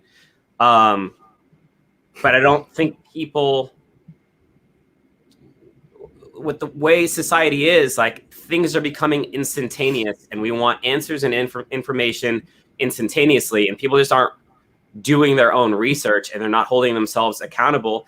And again, I bring it back to Kash as a focus, because there was questions that I wanted to ask him, but I was like, let me watch his videos and see if I can find some of those answers. And one of the biggest things for me that I was going to ask, and he kind of answered, is he lives in the hood. He came from the hood. But somehow he was able to make a different choice. He was able to change his life for the better. And yes, it was because he had kids, and that was a big thing. So I'm not saying go out and have kids and it'll change your life. I'm sure it will. I don't have any. Yes, but it will. A couple of the things that I pulled out was that he said that he read a lot. So reading is a big thing. He didn't say he watched a lot of stuff. He didn't say he listened to a lot of stuff. He read a lot, which I thought was fantastic. Another thing that he said was that he said, I'm in a lot of circles, which I think is fantastic. He's mixed, and he grew up with a bunch of different people, which gives him perspective on different people's lives. So he has that openness. And I think it's fantastic that he is getting a platform, and he is being able to speak, because that's what we need to see on social media. Mm-hmm. Those are the kind of voices that we need to be heard. And I want to make sure that people continue to support him, that people continue to support us in getting to where we're going. And that's where I pose the question. And then Anthony, you can kind of move on, because it's kind of rhetorical for everyone that's watching, is what do you want? You as a person, what do you want? Yeah. And I think you have to answer that question. What do you want for yourself before you can do that for your community? Before you can do that for your family. And before you can do that for your community, before you can do this on a larger platform, is you have to answer that question of what do you want? And a lot of people I say when I'm hosting and doing different events is that I don't need a stage to make magic, but it helps. You don't have to have this huge platform like Kash has now. He started doing this a long time ago with his mindset. What we're seeing now is just a product of the way that he was thinking, of his actions, of his words. And I really want people to invest in that because it wasn't instantaneous. It wasn't just a headline. He dug down, he went through all of this, he did his homework, he did his research, and that is what brought him to this point where his authenticity is shining through and he is that streetlight. And so that's just kind of the tie-in there for the headlines and what the headlines are doing and why people have to dig deeper and use multiple resources. And like we talked about last week, the references. You can't just write an essay off of one. Exactly. Reference. You got to pull them from all over the place and make your own decisions from that. And be cognizant about what you post, and that's a big thing. And there was that documentary I watched on the Biggest Little Farm. It had so many little nuggets of things in there, but there was a quote that said, "It's those tiny revelations born from failure that work as the fuel for the ecosystem. And if we're paying attention, we get to use it." And that quote I rewound and had to write down. And that's like Kash. Kash is imperfect. I am imperfect. Curtis is imperfect. Aaron, you are imperfect. But that's news to me. Those imperfections are what bring us to the point today. And even with the protests that led to these terrible riots, I think right now with some of the change that's happening, we're seeing as destructive and horrible as those were, and with the loss of life, the loss of the 77-year-old Black police officer, all the terrible things that happened out of them, there's nothing we can change. We can't change what happened the last 2 weeks. All we can do is take those imperfections and continue to progress forward against all odds, because the odds we're talking about are the media and are people that don't understand the importance and what happens when you share incorrect verbiage and incorrect stories, because it is dangerous. It's very, very dangerous. The last topic I want to talk about, and if you guys have anything else, I do want to bring up Drew Brees, because I think middle of the week last week, people had a lot of interest just because we talked about Kaepernick. So I think it's fitting that we at least talk about that. Since we still have a lot of people on, I do want one of the solutions is, and I talk a lot about action, but everybody's got to know their strong suits. And part of BetheChange and the mission of BetheChange over the next 3 years is to create opportunities for people to find a way to volunteer or find the right charities. We're not a charity. Find the right charities like the Unity Movement or whatever. Once we learn more about everything that's going on and being analytical of that, and finding a way that you can actually take action and make a difference. But for us, Curtis is a professional MC. Aaron's a professional host. I've been a professional host. There is certain people, and I hope that you guys are enjoying what we're saying and you're actually learning from it. But people have a voice that is powerful like a sword. The voice can be a sword for change, and that's, I hope, what you guys are getting from this. So one of the things you could do is find things like BetheChange that are about open-minded thought. It's not about being conservative or being liberal. It's about open thinking and free thought and allowing people to have that space, because if people disagree, the way you come together is by actually allowing somebody to have a different thought and then having a kind conversation. Before you jump into Drew, we can talk about that, but I'm seeing a lot of like questions and comments and stuff in the chat over on the side. So I don't know if we have time like designated for that, but I'd like to, if we can find some questions or comments over there, just to kind of make it an open kind of platform before or after we talk about it. Absolutely. Let's go ahead. If you have any questions, start asking them and we'll start grabbing. We'll start looking for them. One of the things, it's interesting, and I'm going to finish that other kind of topic in terms of truths on Facebook. And this is where I do have to have a little bit of a political comment, because I talk to both. I correct a lot of conservative when they post pictures that I know are photoshopped or I know the story isn't true. And then when I see a liberal argument that and when I say liberal and conservative, I mean far left, far right, that is wrong. I will say a higher percentage of conservatives will take their post down when I say that's incorrect, whereas the liberal side will fight me and say it's still about the point instead of the truth. It's not about the point. It's always about the truth. And if there's a point from the truth, now you're talking. Now you're actually using your voice for good instead of bad. So let's see. Anything else? Anything good? Any good questions? You guys see anything? Well, I think people heard the Drew and they were trying to commenting, so I think we might want to jump in that. Sorry, we'll do that. And then if anybody has any questions, if you got any questions, jump in there. So, does anybody want to go first on Drew? I mean, go for it. I don't like being second. All right, go, Curtis. Because you ain't first, you're last. Amazing movie, NASCAR.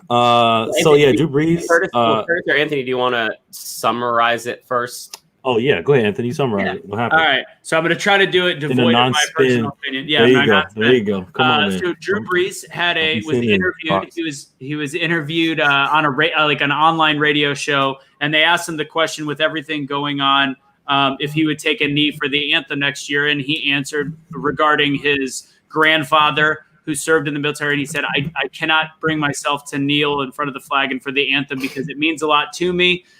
When I think of it, I often tear up at the national anthem because of knowing that my grandfather served in World War II to protect and serve the country. So that's just a form of protest that I cannot be a part of. That's a summary of his 2-minute answer. And obviously, everything ensued from that he was tone deaf and that was a terrible move. And he almost had to end his career at that point. And then he did do an apology a couple days later. He never quite said that he would kneel for the anthem, but he did apologize, and it was enough to suffice for most people out there. So that's the basic story. Curtis, go. Well, he didn't almost lose his career. Let's say that. He's not going to lose his career. Well, not even close. He's not even close. That money's too strong. Drew Brees' arms too good, and they want to win. But I will say that he did lose trust from his teammates. And the reason that he lost trust, and a lot of people left and right, they'll take this and run. They'll, Drew Brees doesn't like black people in Kaepernick, and blah, blah, blah, blah. And then the writer will go, oh my gosh, look, he's a flag. His grandfather fought World War II. He can do it. The biggest problem was he was tone deaf in the fact of he didn't understand why Kaepernick was kneeling. It wasn't to disrespect the flag.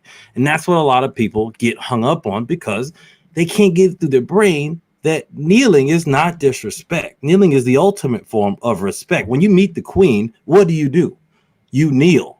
You don't stand up at the queen or king because that's respect. Now, what he was kneeling for, directed by a veteran, right, is the fact that he was kneeling for something that he thought was unjust to his people. Now, Drew Brees, again, I didn't jump on Drew Brees when he said that. I'm like, Drew Brees probably didn't fully understand. And he's finally understanding because it is a team game with football, and America is a team country, right? We're all in this together. So I think it's his right to say he's not going to kneel. He doesn't need to kneel. I don't think if he doesn't kneel, he's a racist. Not at all. But I do understand that he needs to respect the fact of why people have knelt or why Kaepernick knelt for what the reason he was kneeling for. And I think in his apology, and I saw that he was on the phone with Shaq, and, Shaq, of course, didn't jump in, and Shaq's a very smart, intelligent guy, didn't jump in and go crazy, like, oh, are you crazy? No, he urged the team to come together and listen to each other, which what we're doing right now. And I think a lot of people, like Cash was saying, like Fred was saying, and all of us, that you have to be okay listening to the other person's reasoning why and say that's okay. And I think Drew Brees now, of course, he had to make an apology and all this other stuff, which, doesn't always make it fair and things like that. But again, this is the media. He's in the media. He's an NFL player. But at the same time, people that are going against Drew Brees have to understand that Drew Brees had to figure this out for himself. And Drew Brees, I think, has figured it out, too, at the same time that, okay, I have to see what my teammates are seeing. If they're seeing this and they're going through this, I don't have to agree with them kneeling, and I don't have to kneel. But at the same time, I have to respect the fact why they're really kneeling and they're not disrespecting the flag. And that's something I think is a narrative that got put by the president, that got put by the media. And unfortunately, the very conservative and a lot of Caucasian people, and there's definitely some black people, jumped in it and didn't fully understand why he was kneeling, and Kaepernick didn't do a good job of explaining why. And I think after he did, it still didn't work because the people have already made their minds up and said, nah, he's disrespecting the flag. I'm just going to keep with it. And that's something that I think. That's what I talked about last week in terms of you have to have a foundation before you start a protest. Well, but you don't have to. You just do it. And then I think the smart thing to do is realize, okay, now I need to update it and I need to do it, because that's how we all are. That's the whole point with business that is successful. Sometimes you might start it and it just comes out of nowhere. But now what do you do when you have to pivot? And that's what I think Kaepernick did. But it's just the problem is once the president and all his base and everybody in the media is going against it, then it's kind of hard, like we're already saying here, to get your point across when everybody's making their mind up from the media and what they feel instead of listening to him. Go ahead. Curtis, go ahead. Go. You mean Aaron? Sorry, Aaron, go ahead. My bad. Just listening to this, I was thinking about all of the like celebrities and the people that we look at as quote heroes, right? We look up to these athletes, we look up to these musicians, we look up to these movie stars, so to speak. Is there a platform where they get together and they just talk about their perspectives? I was thinking about the fact that, like, if Drew Brees and Kaepernick and 2 or 3 other people were at a round table and they had discussions like this, and it's like, well, Cap, why did you kneel? And Brees is just like, I don't appreciate it, this, and this. If there's an actual like platform where they had an actual discussion about it so that we could see our heroes, our leaders having that discussion, how impactful that would be. I think that would be bonkers to have something like that. Yeah. Because then I think it would open up the conversation of perspective, right? Because some people see kneeling as a respectful thing. Some people see kneeling as a disrespectful thing. Some people see standing as respectful or disrespectful. But again, it's like I mentioned last week, if someone is following me, someone is following you, Curtis, if something was following Anthony, and they're only looking at the headlines, they're going to follow whatever path that they want to follow with me or with you, and they're not going to get the full story. And I think it would be really fascinating to have something like that. Yeah. To understand those different perspectives from the people that are our heroes, are our leaders. I think that would be crazy. To be specific with the Drew stuff, I think it comes back to what I talked about with Kaepernick, is that a lot of these athletes and a lot of the people that have a platform to speak need to realize that they have to follow through with the execution and the explanation of what they mean. And again, like I said, bring it back to Kash. When Kash says certain things, he supports it based on what he knows and what his world is. He's not making these general statements, so to speak. And I think that's such a powerful thing that people are actually listening to and they're actually seeing, because you're getting his statement and then you're getting the bullet points. You're getting the information that follows up with that. And it's strong, and I appreciate that. And I think a platform does need to exist, whether the NFL creates it or the Grammys or the Music Association. I don't even know what it's called, the American Music Association, whatever it is. I think they need to create a platform like that. A diversity roundtable. Yeah, like they get people to have different perspectives, because I'm just going to throw random places. If I live in Nebraska and I've never left Nebraska, I only know Nebraska. If I live in New York, or if I live in California and I've never left a particular area that I've been in, I only know that. And I'm not getting that diversity. I'm not getting that perspective. And I think with having our leaders that come from different places, they come from different colleges, they come from different high schools, they come from different backgrounds, and they make it to the NFL, being able to see them talk about that and to be able to share their perspectives and how they agree and they differ, I think that's going to give us a completely different insight, not just to them as people, but to us as people in the world. And I think that would give the NFL even more clout, because then it's not just going to be about the controversy that happens in the NFL or the safety or who won or lost. I think it's going to give a whole other dimension that I think would be really valuable. Yeah, it does something that, because right now everything that they've put in there isn't working. So you got to try something different, and it really does create that open-mindedness. They should be the change. They should be the change. So I was about to say there's a platform that does that. Facebook, Instagram. Yeah. It's just how you use it. Yeah. So I saw a comment from Adrian Bailey on the side. Adrian said there's a lot of black people that fought in those wars that were not treated fairly in the wars, and that is a perfect point to have the discussion that everybody's lenses are different on a specific moment.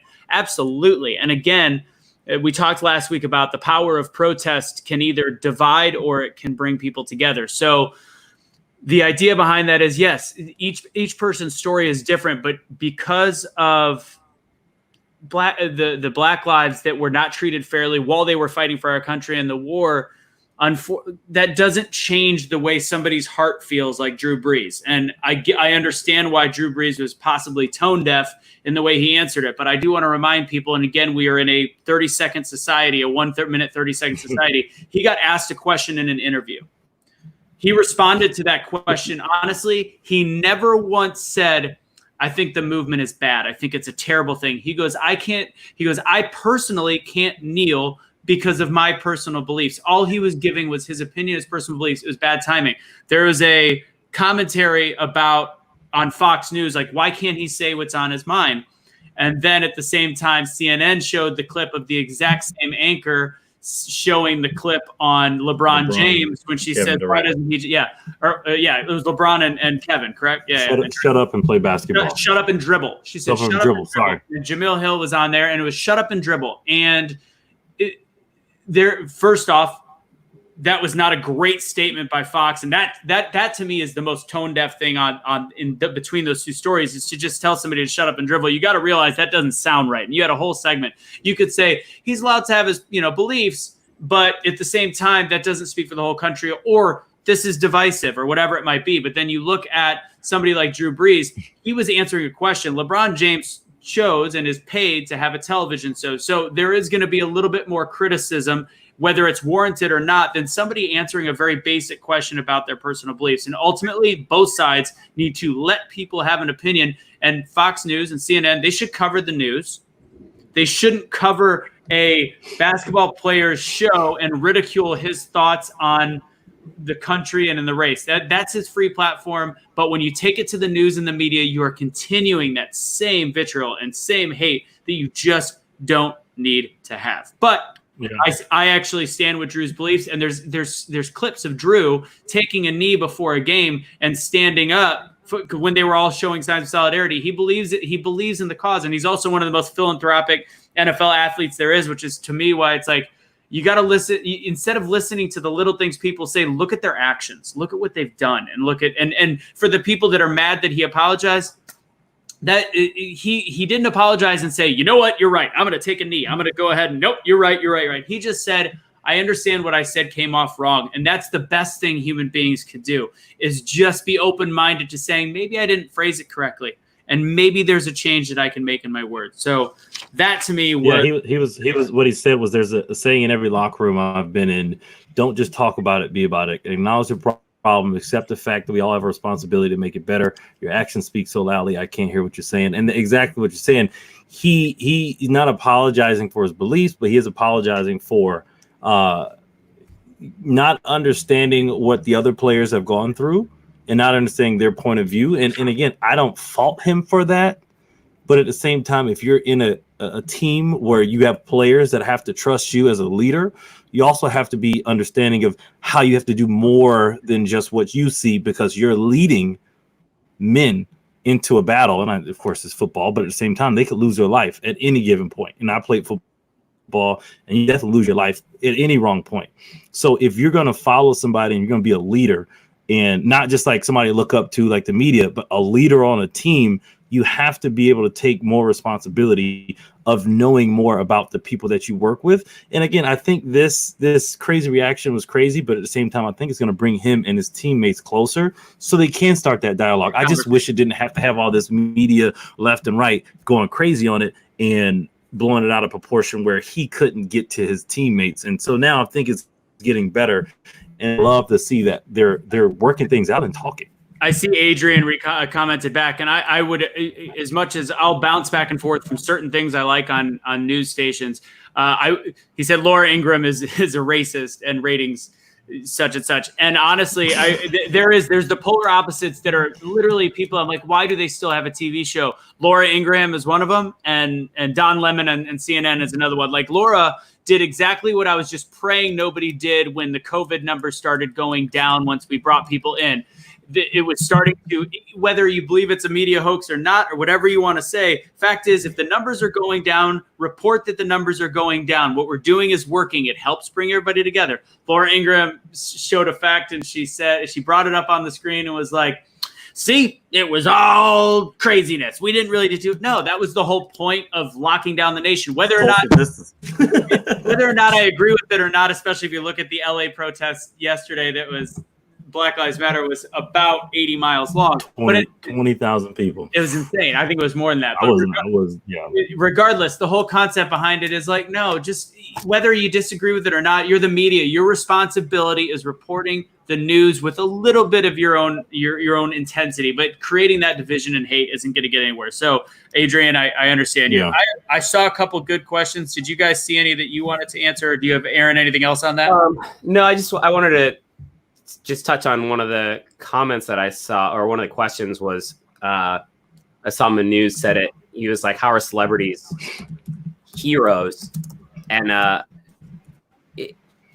because think like, this is how I think about it from my perspective, is that when we were growing up, policemen, firemen, like they were heroes. Like, you wanted to grow up, you wanted to be a policeman, you wanted to be a fireman. Like they did risky things, putting themselves on the line for us. And that was a hero, right? Putting someone else before you. When I say that celebrities are heroes, it's because people will model themselves after them. And I say that word hero, meaning it gives you something to anchor yourself in. When you see Superman, you want to be Superman because he can fly. He's got strength. Batman, or any one of the Marvel characters, like you may want to be like them, and they're superheroes. And so I say celebrities are heroes because people want to emulate them. They want to be like them. They want to live the lives that they have. And for some people, they're doing something that they never thought they could. And when you can see, like, if I'm doing a show and I'm the main person on a show, right? Like, say I'm hosting this show that we're on right now. I'm the main host. It's supposed to be about me. There are people that will get on the show and watch, and they may not necessarily connect with me. And they may connect with you, Anthony, or they may connect with Curtis because they look similar to you, or they sound like you, or they're from a similar background to you. So that's why I say celebrities are heroes, because for some people, I think they are accomplishing dreams and goals that a lot of people want to accomplish. And I think that's where it becomes kind of heroic, but it's tip of the iceberg. You're only seeing the small piece at the top of when they got there. You're not seeing the pieces at the bottom until you have the media or whoever dig down and they pull out whatever they want to pull out about it just to discredit them. So I saw Manu said that. So that's why, like, I feel like celebrities, I'm not saying celebrities are completely heroes and they're the only heroes that we can see, but I can see how that is a perspective. Instead of wanting to be Superman, some people want to be Cardi B. Like it we can't avoid it. It's unavoidable. But it's being able to like talk about it and to be able to understand it and to be able to like get the perspective and be like, okay, I can see that, but I disagree with that. Yeah, and that's totally fine. And that's what this is all about. I want to throw this up because I hope David's not talking about this this episode, but I think he's talking about mainstream media, not something that just hits a topic for 2 minutes while the host has a clear bias and control of the conversation. Something that's decentralized instead, something where there is a moderator rather than a host, and the guests are relevant voices, scholars, professionals with differing opinions. Something constructive rather than destructive, and that's kind of what the goal of this show was: is to try to create everybody having time. Of course, one person has to help direct it, and I apologize. I don't think you're talking about me, but I hope that it's not, because I'm talking about you. I just that's the idea, is having as many voices actually heard and not cut and not controlled the conversation, but still challenge those people. I found a good question. I got one really quick too after. Okay. All right. No, you're good. It was just about the role models in music. Oh, sorry. Okay, so this one's a good one. I was actually going to have another couple, but I like this one because it's still, I think, on point, and I think we'll try to wrap up in the next 10 minutes. But my question, how do you feel about the media coverage of the funerals and burial of George Floyd? How do you feel about David Dorn, the 77-year-old police officer in St. Louis, not getting the same coverage? Anybody? Go ahead, Anthony. Okay, I can talk about it. So I think that falls under that same issue that Cash had with why we do pick and choose which lives matter a little bit more than others. And David Dorn, and I've seen it on one of my very moderate friends' pages lately, that I've seen him, a black friend of mine that's just been spinning out of control and getting further and further and further into the left. And I don't want to say out of control, spinning to where his narrative is a little bit more, I should choose my words better. His narrative is getting a little bit more hateful instead of productive, is the best way that I could say it. And it was when he brought up Candace Owens's speech, he did a whole discussion about it, and he talked about how terrible George Floyd's murder was, which it was as terrible as it gets because we saw 9 minutes of it. But I watched the video of David Dorn's last 5 breaths on this earth, a guy that has served, and I don't know if he was a perfect individual either. I don't know. But he served the community. It doesn't matter. He was a well-loved grandfather. He was a father of 5, a grandfather of 10. And his response about this man was, he shouldn't have been there in the first place. He's retired. He should have gone home. He was protecting his friend's store. So that line of thinking from somebody that I see as somebody that I can bounce ideas off of and used to have these really productive conversations is scary to me. So I don't understand. I do understand. We've talked about it on the show. The media wants to find ways of keeping us angry. And George Floyd is a perfect example of how we can create change. And it's also an example of how they can continue to divide by leaving out the little things of maybe we shouldn't riot because this is still happening, and paying tribute to this man's life as well. It's to me, again, it's short-sighted and it's media. And I think, and then you have the funeral that was, although beautiful, it's like you've got celebrities at this dude's funeral, and it just seems like a lot of division baiting to me. So, Aaron?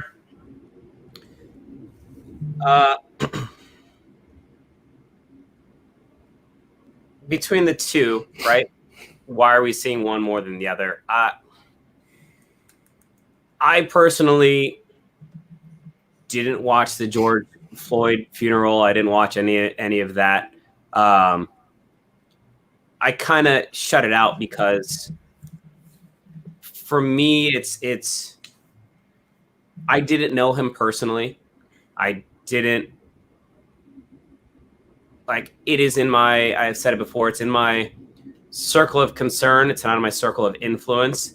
I believe that it's tough to speak on because I don't know the specifics of it and like how much was shown here and how much was shown there. So it is a little frustrating to me that I don't know all that information, but I personally started to tune it out because George has become a symbol. He has become a metaphor. He's become something that we are working towards.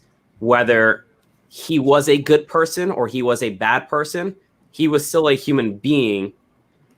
And that's I don't know. I can't really speak on it. It's my thoughts are kind of all scattered with that one.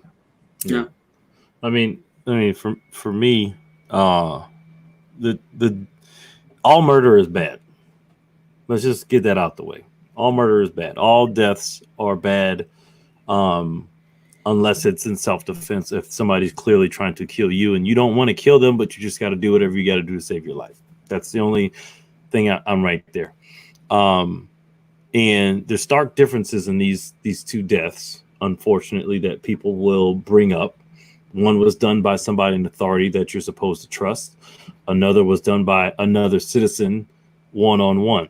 Now, there's another difference was that those people were looked for right away and put in jail. And I think one is still being held. Please correct me if I'm wrong. For that death, the other had to wait a few days that wasn't running or going away until enough outcry was to hold that person accountable. So those are two differences I see there that I've heard people go back and forth. And I can see some validity in the reaction of people. But at the same time, I don't tell anybody, well, this murder is more important than this murder because this one's what we're going to do our rallying cry behind and whatever. No, that guy, David Dorn, shouldn't have died. He shouldn't have died. I don't want to put in, he shouldn't have been there. He's defending what's his, right? His friend. Well, friends. I'm sorry, what he saw it as his. Yeah. But I look at it as if we look at that and you look at the big hoopla of the funeral, right? We've had some big funerals, and celebrities get big funerals, but at the end of the day, I look at it and I go, well, they used the rallying cry of George Floyd, and George Floyd was killed by a policeman, and that's something that shouldn't happen. And I feel like a lot of people gravitated toward that and would feel comfortable doing all of that instead of helping and glorifying a funeral for a man who died fighting for what was his or his friends. And I don't agree with either. I think that, in my opinion, and this has nothing to do with anybody else, they can do whatever they want. I think we should have let George Floyd's family have their own peace. And I think sometimes some of that can get too much out of the fact of celebrating a life that was lost, that was taken, and instead of actually, embellishing and making a rallying cry. And I think that David Dorn not getting that same attention, of course, it was a different scenario, but at the same time, it's still a life that was taken. And I think we should as much, reflect on him and pray for his family. But I then challenge everybody. I'm like, there's people that die every day. What about those people that are dying every day? That there's so many deaths, and there's got to be ways for us to try to stop that. And there's a way, right? If we just walk in love, there's a lot of things that we can do outside of just not killing somebody, but also sharing our wealth, sharing our knowledge, and not have this idea of scarcity. And I think with David Dorn and with George Floyd, there's an idea of scarcity of the limelight. And I'm like, if we're going to highlight one person, let's highlight another and call out that we need justice on all of it. Like I said before, when we had some black and black crime, I'm like, I don't not acknowledge it. I don't not do something about it. But at the same time, we have to also make sure everybody's going to do something about it, because just because I'm doing it and some other activists or some other nonprofits are doing it, it's not enough, because it ain't stopping it. So we need everybody to jump in and do your job. And a lot of times what we don't see deep enough for David Dorn or for George Floyd is we have a duty to continue to spread love to our neighbors, so that way these people don't see that they have to riot. They can protest, but not riot and loot and kill people. I'm not down with that. I'm down with the protest. Yeah. And I need to go back and do the research on David Dorn, because I really don't know that much about That's it. why I keep it that point right there. Yeah. That's all I know. I mean, there's other so things much that come out, and I feel bad that I don't know as much as I do, but there's just I wrote it down and I'll come back to it. Why don't you know as much? It's just it wasn't publicized, and I get this made me touch on one other thing from the past, and there is some there's a couple of different things, but what you said, Curtis, about the whole black on black crime spin is, I think it's all connected, and we're going back an hour in the conversation, but it's all connected because police those areas a little bit more differently because of how rough the neighborhoods are. Just the same way as there's still a lot of white people killed by police in socioeconomically disturbed neighborhoods in the white community as well. So it is something about, you have to find a way to clean up that area and acknowledge it. So no, I know you just have to find a way to fix it. And you said that in what you just said. So I'm agreeing and just kind of changing the verbiage. But between the David Dorn thing and as much as Candace Owens sometimes to split people's thought process, her big video that caused this whole riff last week was she didn't want to make George Floyd a martyr. The word martyr, and I've used this word for years. I've always said, why do we martyr with the people that divide instead of the people bring together? I think Tamir Rice is a 12-year-old that had no control over his situation and unjustly run down. That kid was a martyr. He's a martyr. Like, he couldn't do anything about it. George Floyd's background doesn't have an effect on him being murdered. It does not. It makes him a symbol. He is a symbol, not a martyr. A symbol of change is very different than a martyr, because a martyr will start taking that further right group and bringing them back against everybody else. Whereas if you say he's a symbol, we saw him die in front of our eyes, he needs to be better. David Dorn, not a martyr either, because we don't know enough about him, and it's a different situation. So using things as a symbol is, I think, a better way of looking at it than as a martyr. Well, I mean, also a person who is killed because of their religious or other beliefs. So in light of it, none of these people are martyrs because they weren't killed because of their beliefs. So I like that people take that word out and definitely use symbol. But these are examples of what's happened. And there's a lot of things that aren't reported. And, it is what it is. Nothing's perfect. Nobody's perfect. But going back to my friend who was in the military in Afghanistan and Fallujah, and she was telling me about how they're trained to not do that and trained to de-escalate. And she asked me, and she posed a question to me. She said, Curtis, how am I, as a 19-year-old soldier in the middle of a war zone where I've seen people die from IEDs or potentially IEDs or different things going on, they're shooting at us every day. She's like, bullets, live bullets, not just ideas. Or she goes, how am I supposed to be held more accountable into a higher standard of something where people are clearly not liking us here? Not all, and that's not generalizing, just saying what she was dealing with, because she was interviewing people and other things going on that were not American, that were from the area. And she goes, but why aren't the police held the same accountability? Because they're policing their own people. And that's one thing. And this is a white woman. It's not a black woman. There's a woman that was telling me her point of view as a soldier, as a veteran, that says she fights for the right for people to live in America.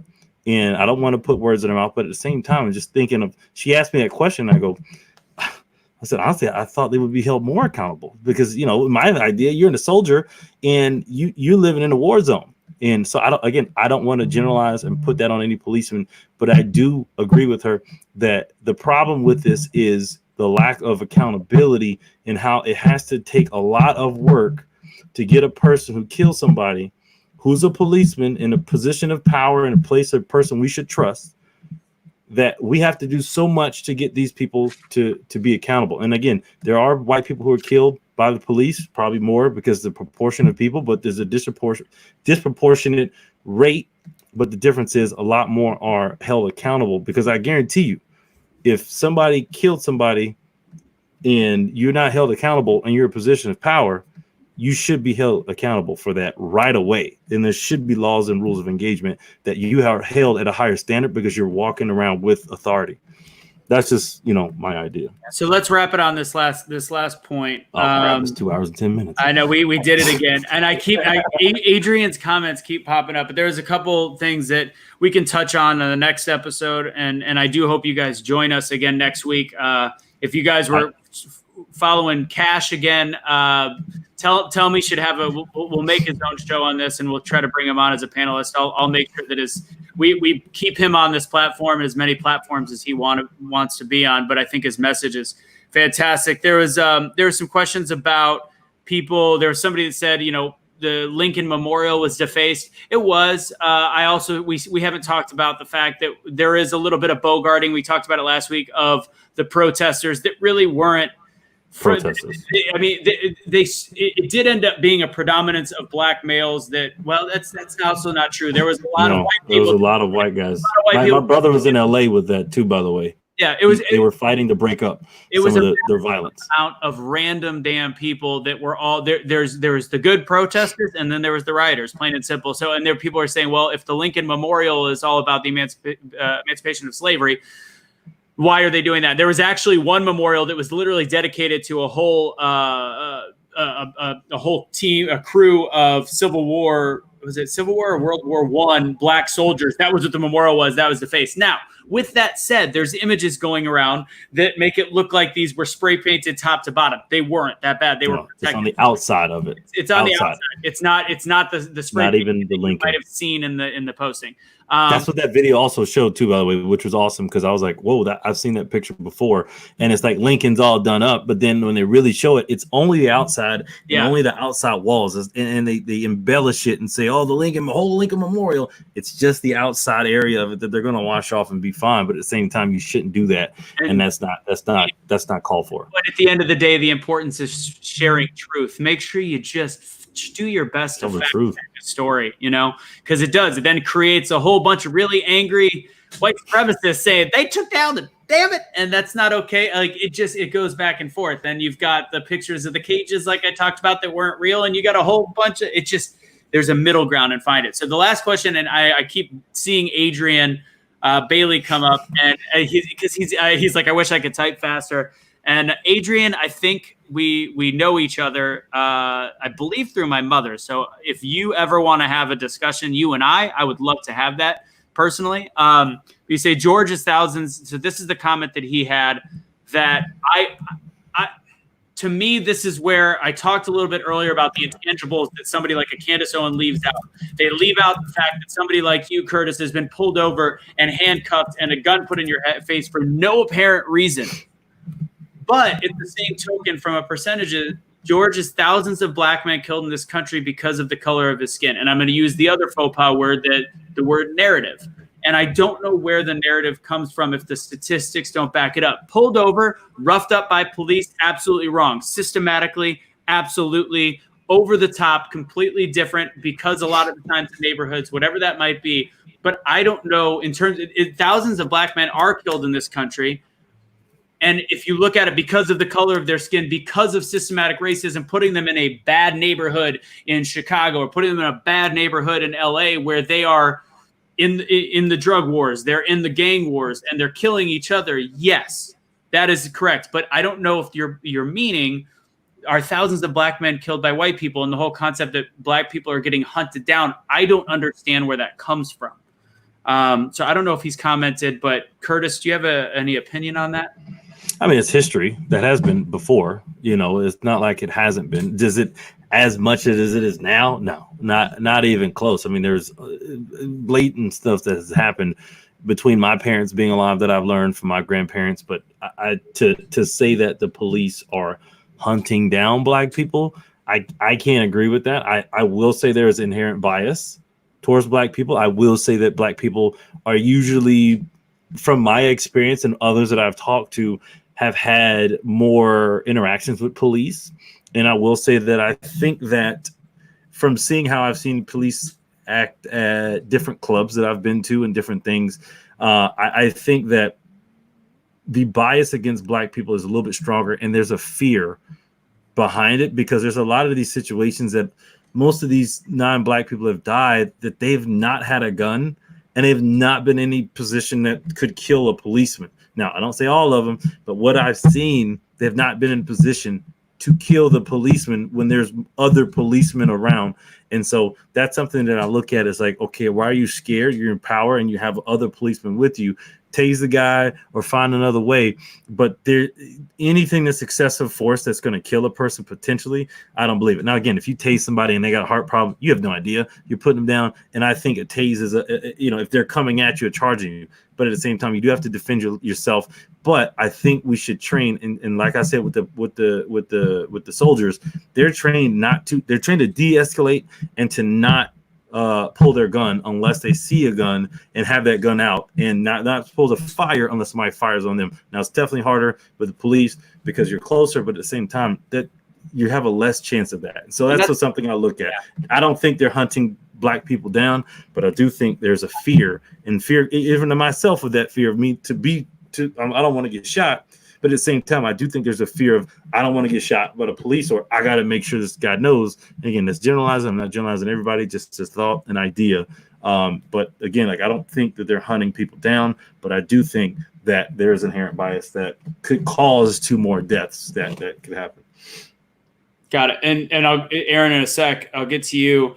I was just gonna say, I feel like we need to source some police officers to kind of bring on the show to kind of get some perspective. Yeah, that'd be a great idea. And I would love to get the police officer from Columbus, Ohio. He's been on both sides.'s been in the streets and he's a policeman.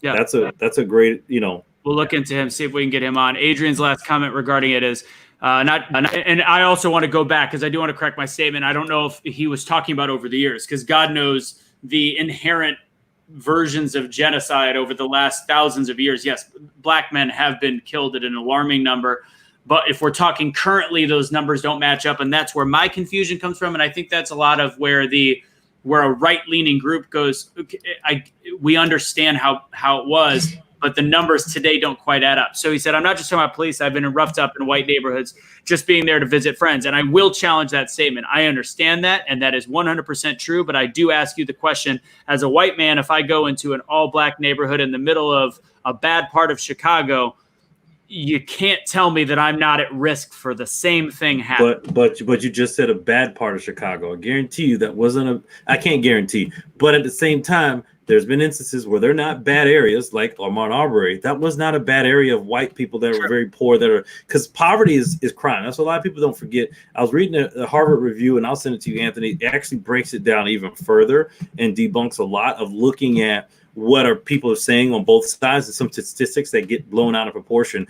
But poverty, there's the same amount of crime in Black poverty and white poverty. So the difference of you saying that you could get roughed up in the neighborhood, yeah, you probably will. But at the same time, if I went to a bad, poor white neighborhood, 9 times out of 10, I get the same thing if I'm over in Boston in an area where, what I'm saying, I'm not supposed to be. But I think if you walked into a nice area that Cash has even said, I got pulled over, you won't get pulled over in a nice Black area. You can come over here to Decatur, and Atlanta has a lot of those. It's true. But if you get over there, you won't get pulled over. But if I'm in Buckhead or some areas like Star Island and Fisher Island in Miami, I haven't gotten pulled over, and I'm in a nice car, dressed nice clothes, got nice glasses on, shades, got the watch, got everything that shows that, hey, I think I belong, because I'm wearing these things to show you that I belong, but I've still been pulled over and go, hey, son, where you going?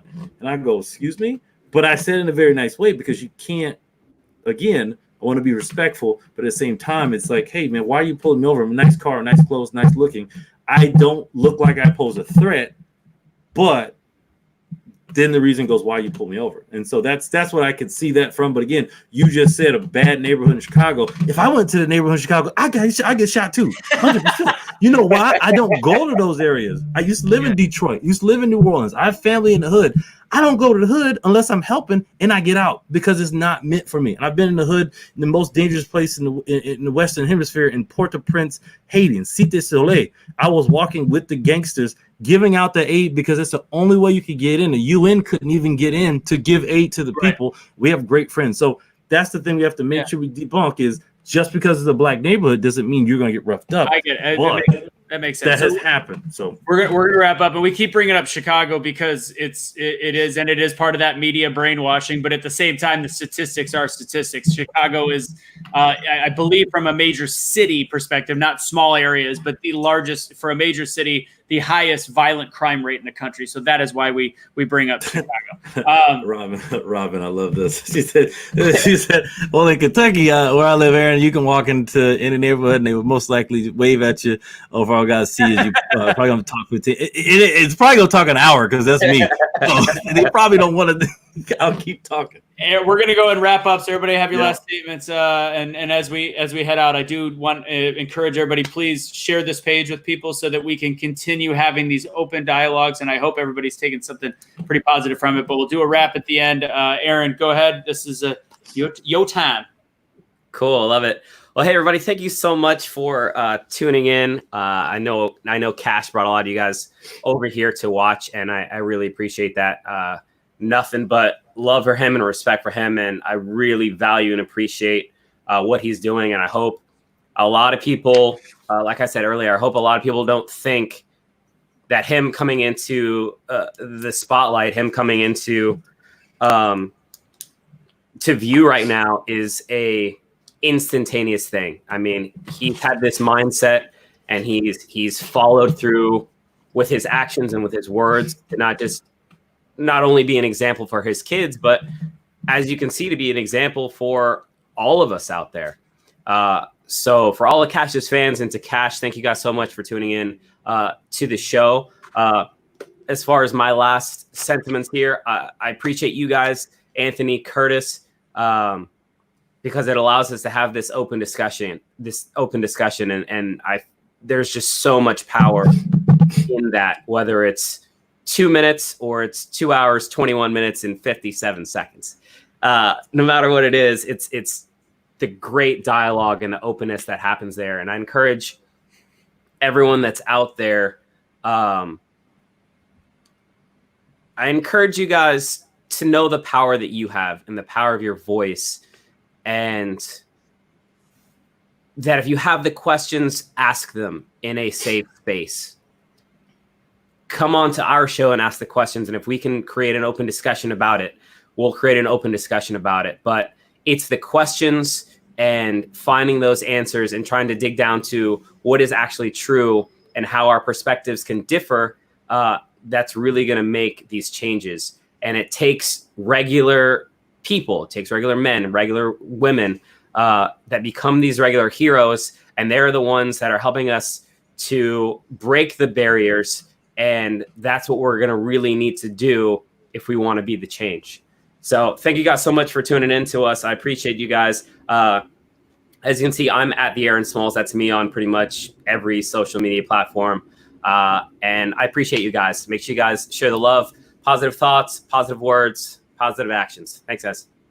Hashtag tie it all together. That's going to be your new thing, by the way. Yes. Curtis, go ahead, my man. Yeah, just really quick. I saw a lot of comments talking about Civil War, and I heard a lot of people talk about Civil War and how slaves were freed because of the Civil War. That was a part of it, but the real reason of the Civil War was economics and political control.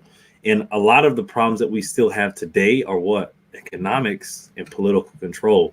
So if you can look past a lot of the media hoopla and the media that's trying to control you, and I'm in marketing. I think we're all in marketing, but I run campaigns. I'm in a marketing agency, and I see firsthand the marketing that comes out and how they want to control you. And I try my best not to be a part of that. But at the same time, we have to have, like Anthony says, our own responsibility. So I want you to have your own responsibility, and I want you to go and educate yourself with education that you can find references on, and then come back next week and watch. And we're also got the town hall. Please come and join. It's jointhecombo.co. Join that, because it's another conversation that's going to happen. It's going to be great. It's different views. I think he's got some celebrities and some other people and some people who are not celebrities, and it's just going to be open, more discussion. And I think more of these with no spin on it will be great. So thank y'all for hanging in there again for almost another 2.5 hours. And it was great to have Kash. Thank you, Fred. And again, thank you, Aaron and Anthony, the AA batteries that keep me running. That was a good one. Let's make that up. Join the convo.co. Thank y'all again for putting this on. Excellent. Thanks. And we should just do one like 24-hour session one day, just constantly getting questions. No, not okay. Not down with that. I don't mind. I actually think it'd be a blast. We just That'd keep be bringing dope. people on. Just bring people on. I go sleep, you wake up. We have, and you know what, and I don't like to necessarily say like donate or whatever it might be, but we could create something where there's a donate box and we have a designated charity that goes specifically to it, and we just go for 24 hours, and it's almost like those 24-hour concerts that happen, but no musical acts, just political, or just a political discussion where we talk about conversation. That'd be. Well, I mean, pushing a lot of regular heroes, so. Aaron, you're not going to be wearing that same outfit. I'm going to time to change my outfits. Like as it gets later in the evening, I'm going to need to have like a suit onesie on. It's gonna have to. If you want to see him wearing a suit onesie, please put it in the chat. Tie it together. He'll just wear the tie and a onesie. I do want to obviously give a shout out to Fred. We didn't talk enough about him. He didn't get. I do want to bring him back on. He also had the most perfect camera quality I have ever seen. So nice. We're going to see him more on jointheconvo.co on Saturday or Sunday. Sunday, 6 p.m. 6 p.m. Eastern time. So make sure that everybody watching does like the Be the Change page. I do want to take this time. Please don't. Sorry. No, this is please don't take this time. No, that was the onesie. That was the onesie. Oh, not about me taking this time. No.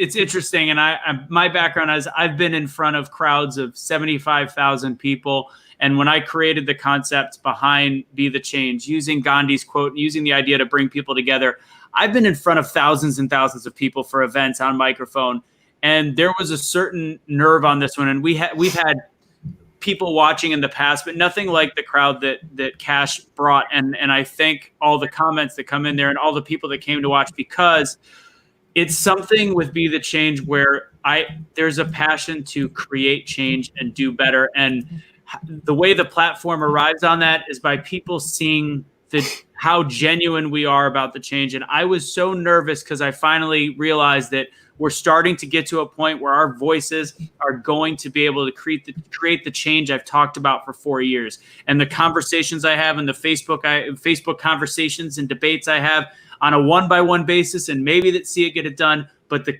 key behind all of this is sharing content, and that is what I was trying to do with Be the Change. So today was an honor, and Curtis and Aaron, this all started because Aaron, I had Truth Will Set You Free, and it was just a basic conversation, and Aaron goes, let's have a real conversation about issues that are going to be uncomfortable, and Curtis even had the quote about uncomfortability. We have to learn how to be comfortable in uncomfortability in order to create change.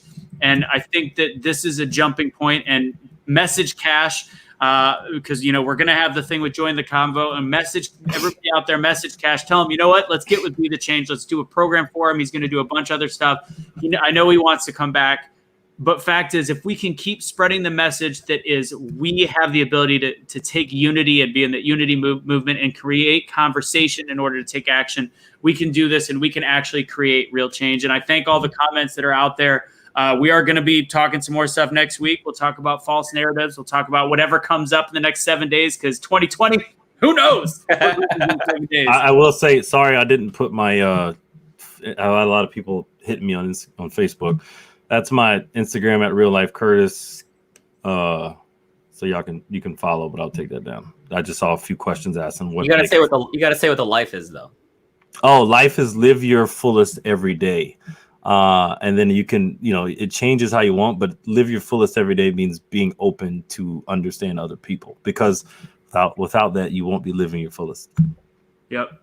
So thank you guys. And let's continue this. I think this was an unexpected show that I think the three of us really have to continue in a way that we continue to use our voice and continue to use our platform. And hashtag onesie is apparently trending now. Yes. I'm about to hashtag that. Thank you guys so much. And again, remember, everybody, thank you. Be the change you wish to see in the world. Let's do this together. Let's stay unified, and join us on Sunday. Join us next Tuesday. Set reminders, and we will be back. Thank you guys very much. Yeah, and that won't happen every day. I'll turn into CNN and Fox. I'm joking. Share the page, everybody. Share the share it. page. Thank you all.